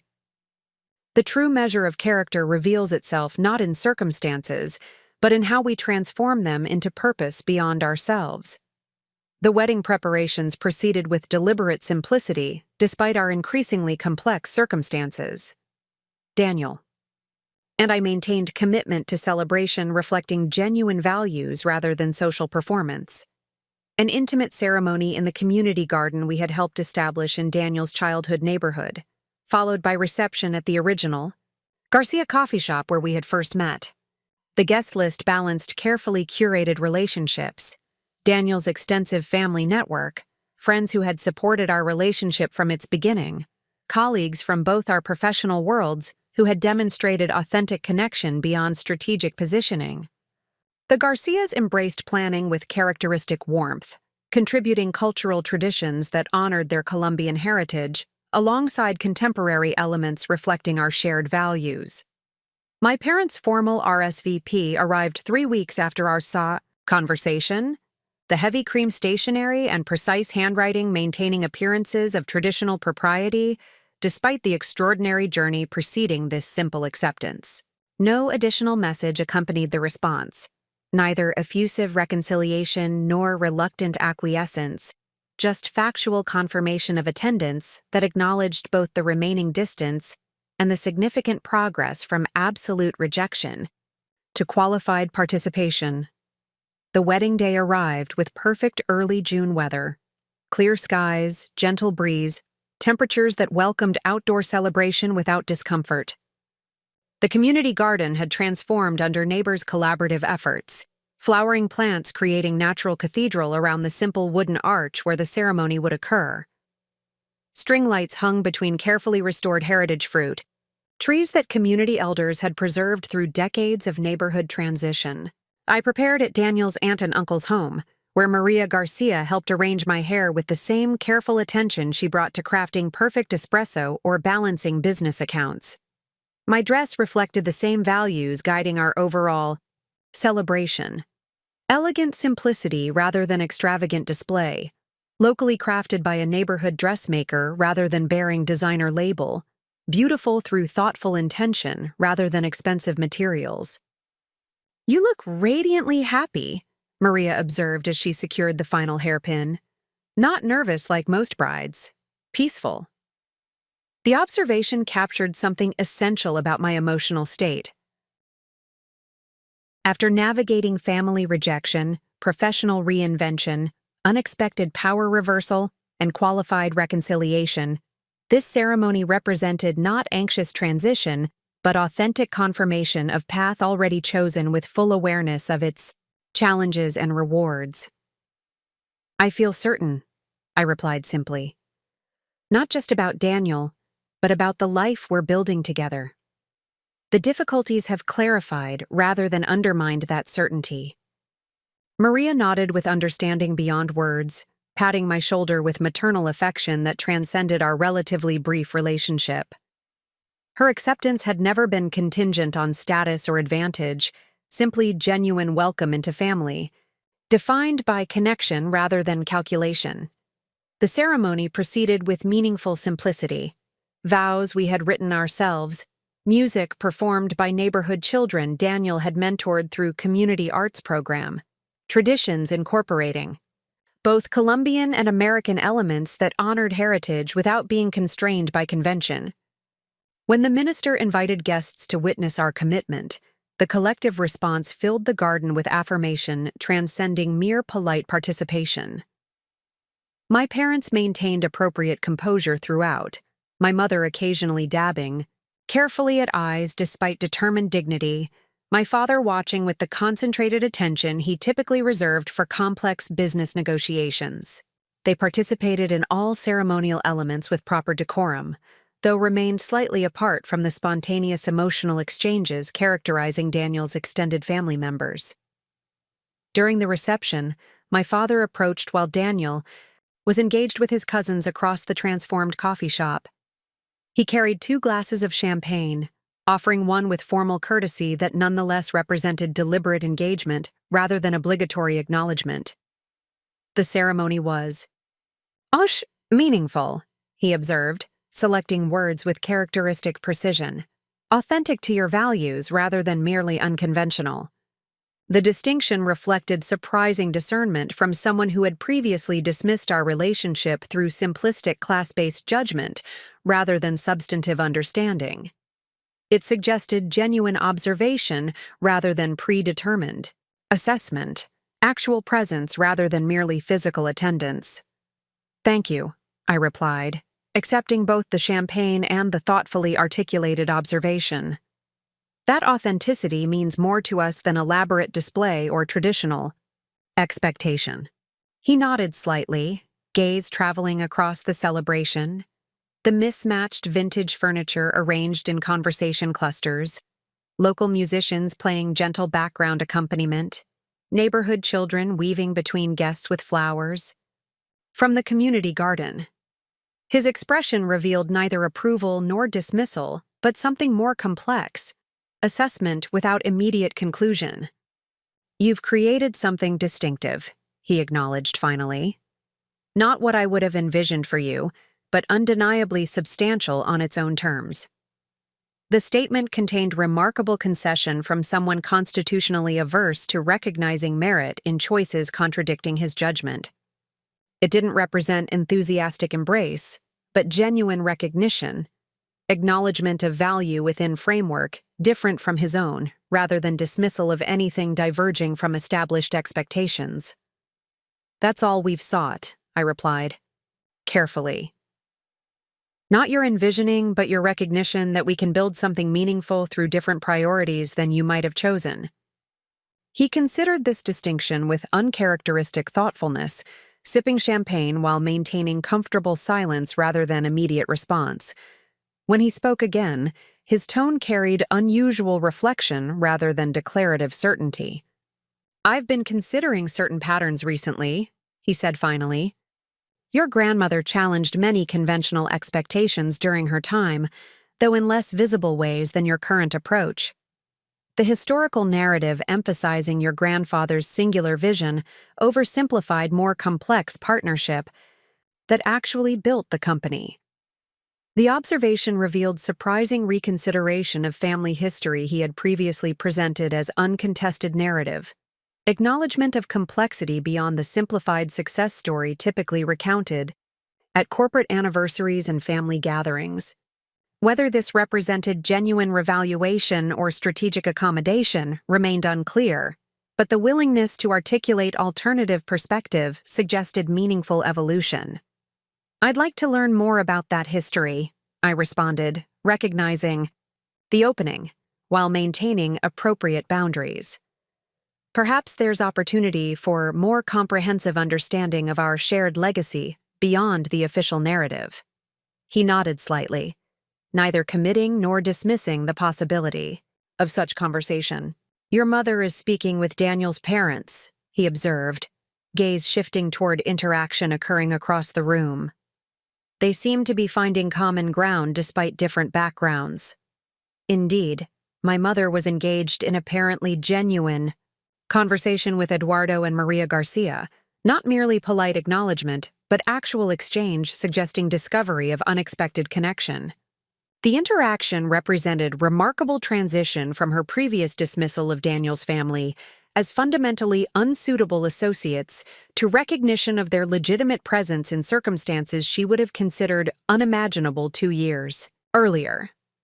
Different experiences often reveal unexpected commonalities when we engage authentically rather than through preconceived categories, I noted, watching the interaction with quiet satisfaction.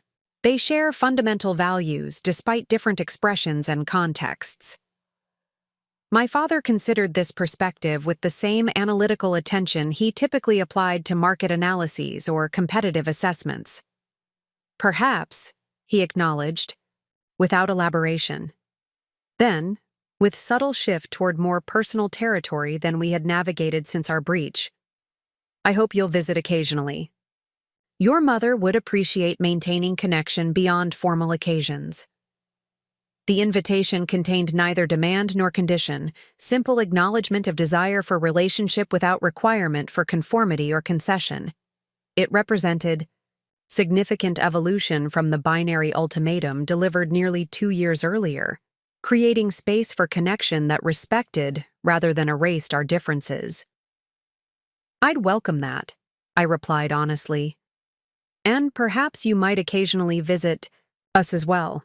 Our home is modest but genuinely ours. The reciprocal invitation established important mutuality, relationship based on exchange rather than one-directional accommodation, recognition that meaningful reconnection required adaptation from both sides rather than merely my reintegration into their established patterns.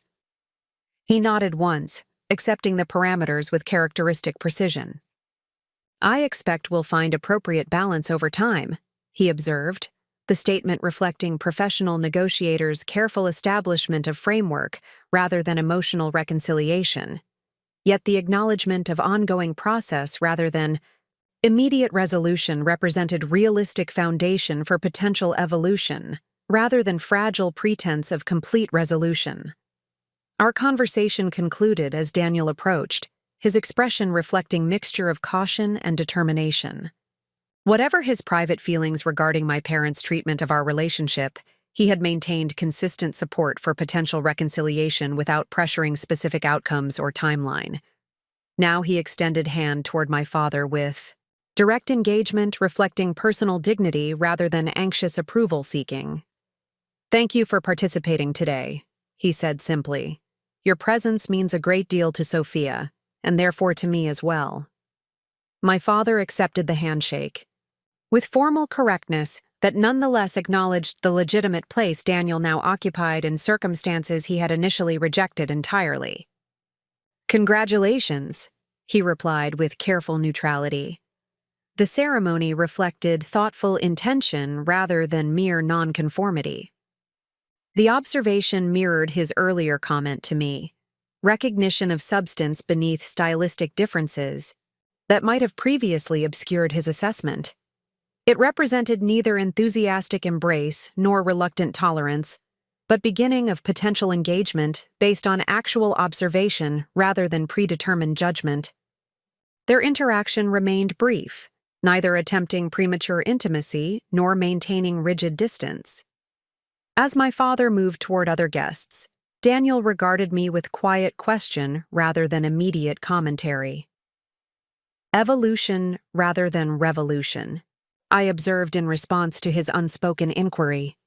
"Not reconciliation, but possibility. Not acceptance, but acknowledgement." He nodded understanding, squeezing my hand gently. "That seems appropriate foundation," he replied. "Authentic rather than performative, gradual rather than sudden, earned rather than assumed." The assessment captured essential quality distinguishing our approach from conventional narrative of either complete rejection or dramatic reconciliation. Genuine relationship would develop through consistent engagement rather than symbolic gestures, demonstrated respect rather than proclaimed resolution. The wedding represented not culmination, but continuation, another step in journey requiring ongoing navigation rather than simplified conclusion.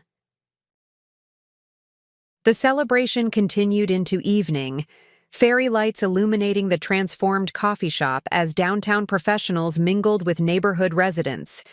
Corporate executives, engaged artists, and community organizers, family members from different backgrounds discovered unexpected connections through shared values rather than similar circumstances. The gathering embodied the integration we sought across communities typically separated by invisible social boundaries, not perfect harmony, but genuine engagement across differences typically maintained through mutual avoidance rather than purposeful connection. As celebrations concluded and guests departed, Daniel and I found quiet moment alone in the garden where we had exchanged vows hours earlier. The neighborhood had fallen silent, city sounds muted to distant hum beneath cricket song and gentle breeze rustling through community-tended plants. "Did today feel like you imagined?" Daniel asked, arm comfortable around my shoulders as we sat on simple bench beneath flowering cherry tree that neighborhood elders had preserved through decades. Of economic transition and development pressure, the question invited genuine reflection rather than automatic affirmation. I considered the journey from privileged heiress with predetermined path to independent woman creating her own definition of meaningful life, how the external circumstances had transformed dramatically while internal values had clarified rather than fundamentally changed. It felt like authentic culmination rather than compensatory substitute, I replied honestly. Not second-best alternative to what might have been, but appropriate celebration of what actually matters. He nodded, understanding, his expression thoughtful in the gentle illumination from string light still glowing above us. "And your parents' participation? Was that what you hoped for?" "It was what I expected might be possible," I said after careful consideration. Not complete reconciliation, but genuine beginning. Not performance, but presence. The remaining distance feels honest rather than artificial. Acknowledgement of actual differences rather than pretense of perfect resolution. Daniel's perspective. On my parents had maintained remarkable balance throughout our relationship, neither dismissing their legitimate concerns about significant life transitions, nor accepting their class-based judgments as valid assessment of our partnership. His support for potential reconciliation had never demanded either complete forgiveness or permanent rejection, but rather encouraged authentic engagement with complex family dynamics without sacrificing personal boundaries or values. Relationships. "Worth having can withstand honest differences," he observed. "Meaningful connection doesn't require perfect alignment or complete approval, just mutual respect and genuine engagement." The observation captured fundamental philosophy that had guided our approach to both professional and personal relationships throughout the extraordinary journey preceding this day. We had sought not dominance but dialogue, not victory but verification, not power but purpose across contexts ranging from family dynamics to corporate governance to community development.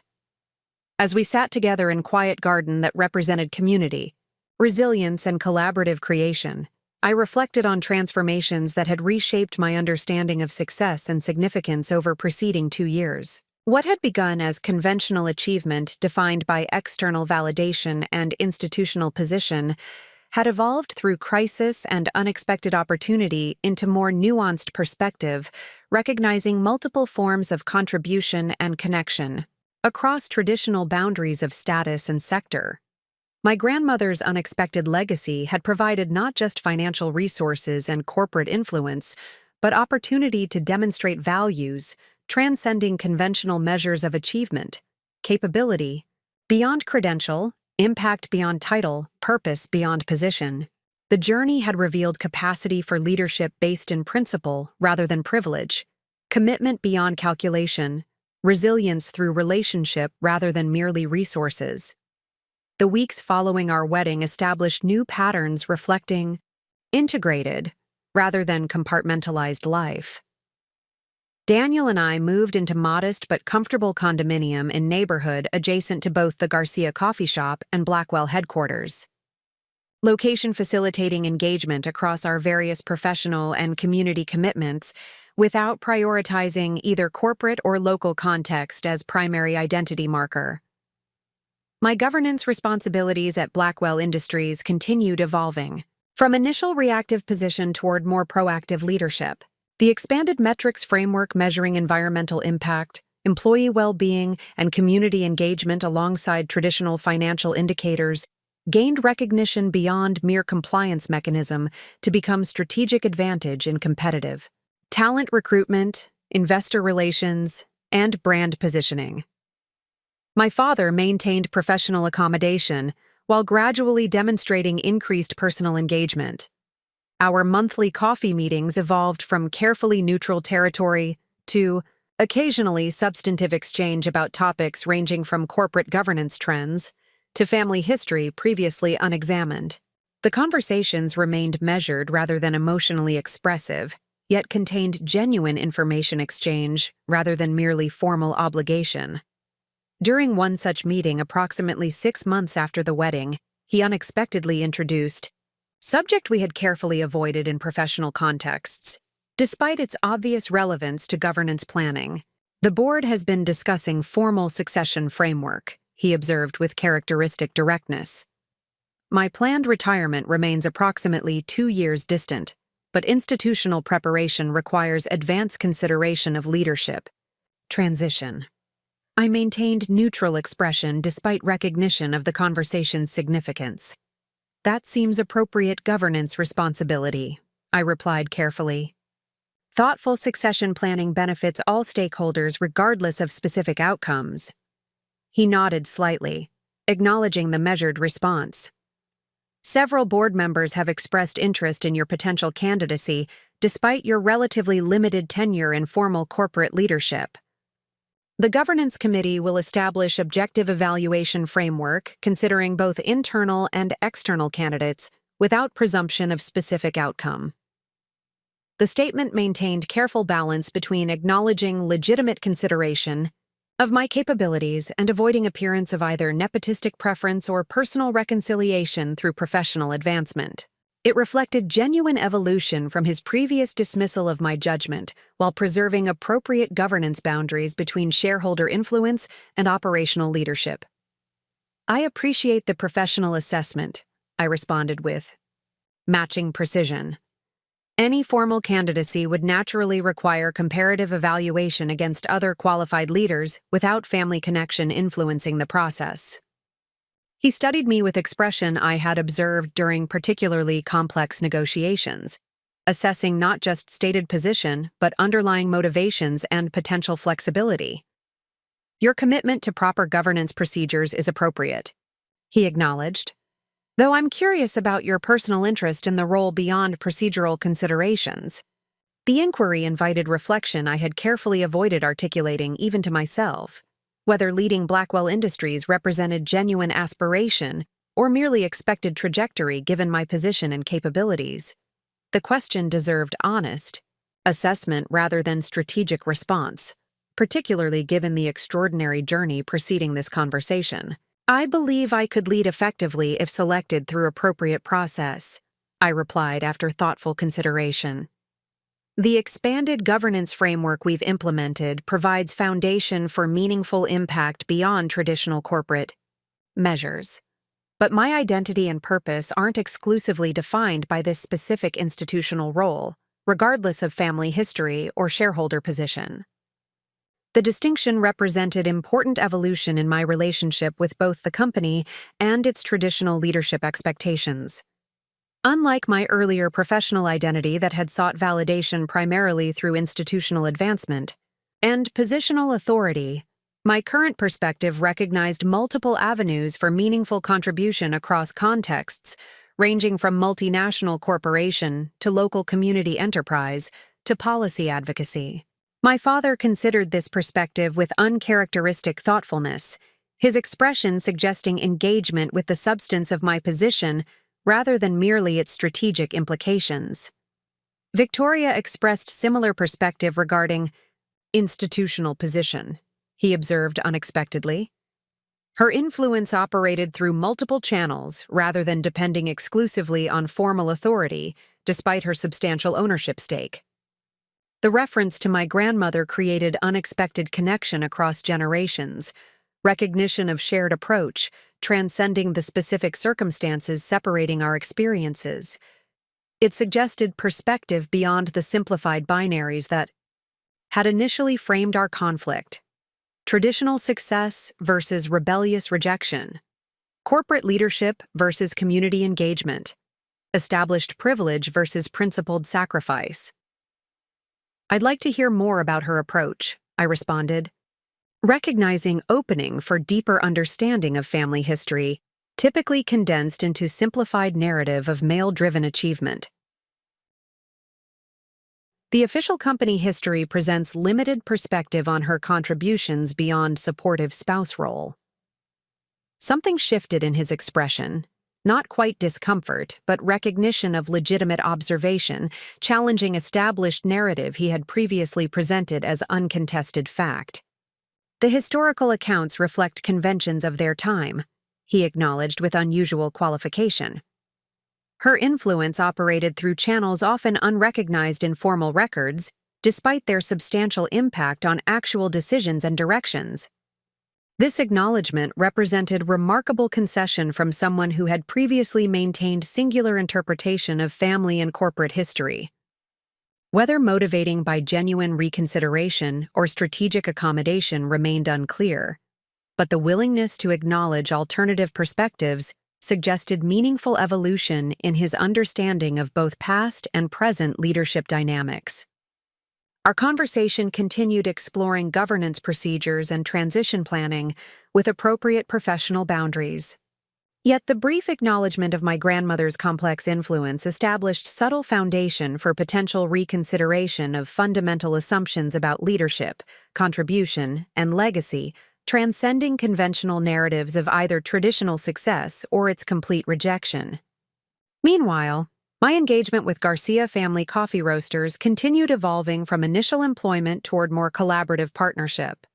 The company had expanded thoughtfully under Eduardo and Maria's guidance with strategic support from both Daniel and myself, opening 3 additional neighborhood locations, developing wholesale relationships with restaurants and specialty markets throughout New England, establishing direct import relationship with Colombian Coffee Cooperative, that ensured both quality control and ethical sourcing.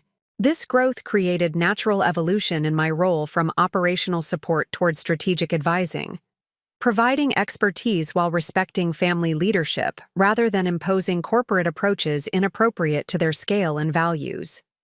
The arrangement allowed meaningful contribution without requiring position or title as validation, engagement based on relationship and value alignment, rather than hierarchical authority or ownership stake. Daniel's professional development similarly balanced multiple elements rather than pursuing singular advancement track. While maintaining central involvement in his family's business, he had developed environmental consulting practice advising small and medium enterprises on sustainable operations, translating his environmental science education into practical application, helping businesses similar to his family's implement responsible practices, typically available only to corporations. With dedicated sustainability departments, our complementary engagements created natural integration of perspectives typically separated in conventional career trajectories. My corporate governance experience informing community-centered enterprise development, Daniel's sustainability, expertise influencing multinational policy implementation. Our shared commitment to authentic impact, transcending traditional boundaries between profit and purpose, scale and significance, professional and personal values. This integrated approach attracted unexpected attention approximately 9 months after our wedding, when regional business publication featured profile examining our unconventional leadership across contexts typically considered separate domains. The article highlighted how principles and practices transferred between multinational corporation and neighborhood enterprise, between formal governance and community development, between traditional metrics and expanded impact measures.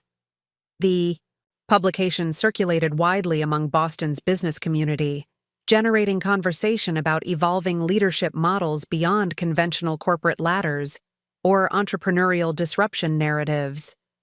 Several peers from prestigious MBA programs reached out expressing interest in similar integration of purpose and profession beyond the binary choices typically presented: corporate advancement or social enterprise, financial success or meaningful impact, practical reality or idealistic aspiration.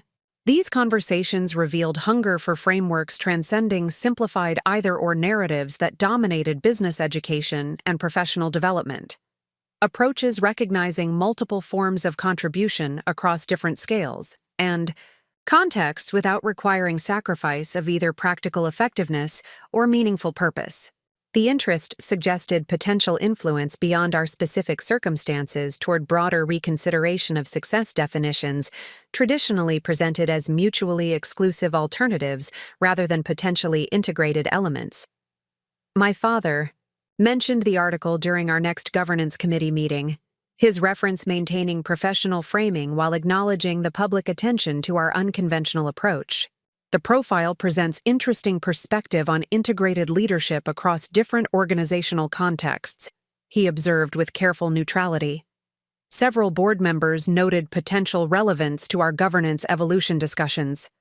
The comment represented neither endorsement nor criticism, but simple acknowledgement, recognition that our approach had demonstrated sufficient substance to warrant serious consideration beyond merely personal choice or temporary deviation. Whether this indicated genuine reassessment or strategic accommodation remained unclear, but the willingness to reference alternative frameworks publicly suggested evolution, beyond rigid dismissal of anything challenging established definitions of success and significance. As my potential candidacy for eventual CEO position proceeded through formal evaluation alongside external candidates, I maintained balanced engagement across my various professional and community commitments, demonstrating through practice, rather than proclamation, that effective leadership transcended conventional boundaries between corporate and community contexts, between professional advancement and personal values, between traditional metrics and expanded impact measures. The formal announcement of leadership transition plans occurred 18 months after our wedding, following comprehensive evaluation process involving both internal and external candidates through objective assessment framework established by Independent Governance Committee. The board's decision reflected careful consideration of both traditional qualification metrics and evolving leadership requirements for company navigating complex stakeholder expectations beyond conventional shareholder primacy. When the committee chair called to inform me of their recommendation for my appointment as CEO designate with planned transition following my father's retirement, the notification arrived not as vindication or victory, but confirmation of responsible process recognizing demonstrated capability rather than either family connection or shareholder position. The role represented not entitlement, but earned responsibility.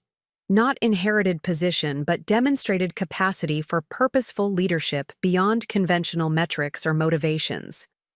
The public announcement generated predictable media attention, emphasizing dramatic narrative elements, family breach and reconciliation, power reversal and resolution, conventional success and unconventional values.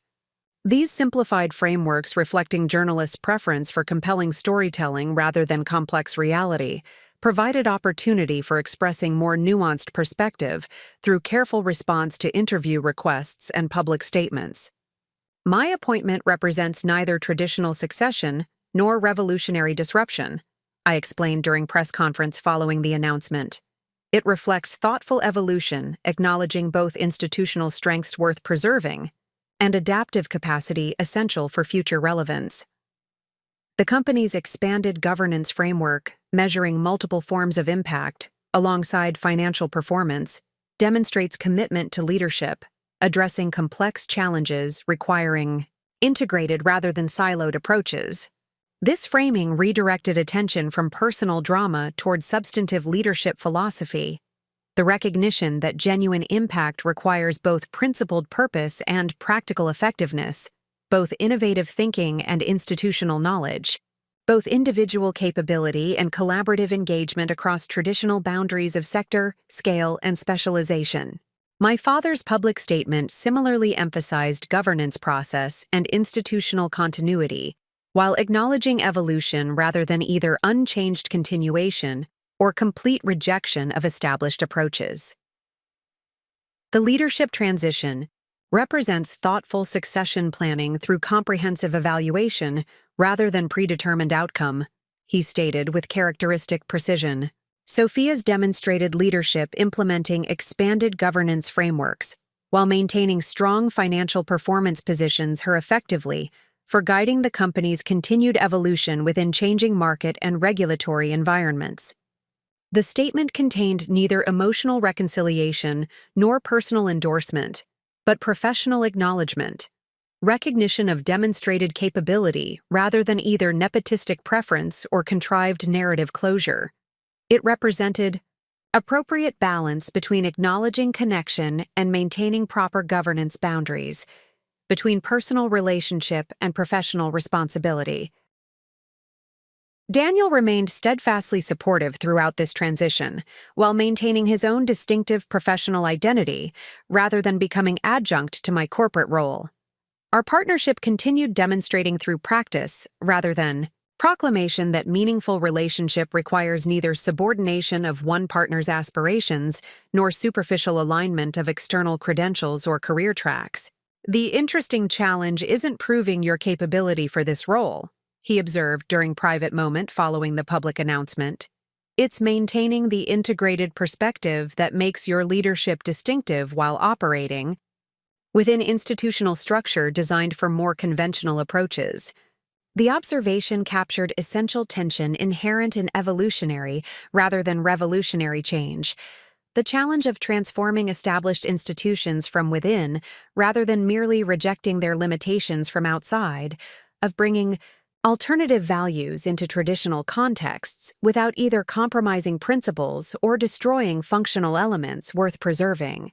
As transition planning proceeded through detailed implementation phases, I maintained connection with Garcia family coffee roasters through adapted advisory role that respected both their independent development and my changing availability. This continuing engagement provided essential grounding in community-centered enterprise while assuming increased corporate responsibilities, preventing institutional immersion from narrowing perspective or replacing integrated approach with conventional singularity of focus. 6 months before formal transition, Eduardo and Maria Garcia announced their own succession planning, transfer of primary operational leadership to their son Miguel, while maintaining strategic oversight role during gradual retirement transition. Daniel would assume expanded strategy position while continuing his environmental consulting practice, creating leadership team balancing family continuity with professional development and external perspective. The parallel transitions created interesting symmetry between enterprises operating at dramatically different scales, yet navigating similar leadership evolution challenges, balancing continuity with adaptation, respecting institutional knowledge, while embracing new perspectives, maintaining distinctive culture while expanding operational capacity. The contrasting approaches provided valuable learning across contexts typically considered fundamentally separate due to scale differences, rather than recognized as addressing similar fundamental questions through appropriately adapted methods. My parents' engagement with our lives continued gradual evolution from formal accommodation toward more substantive relationship. Though maintaining certain reservations about choices contradicting their traditional expectations, they demonstrated increasing capacity for engagement without requiring conformity as prerequisite for connection.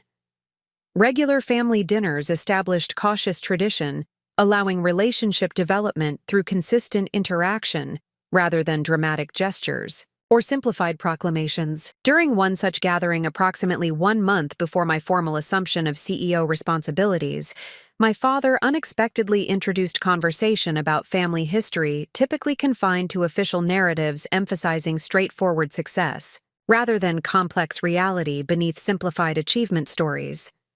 Up next, you've got 2 more standout stories right on your screen. If this one hit the mark, you won't want to pass these up. Just click and check them out. And don't forget to subscribe and turn on the notification bell so you don't miss any upload from us.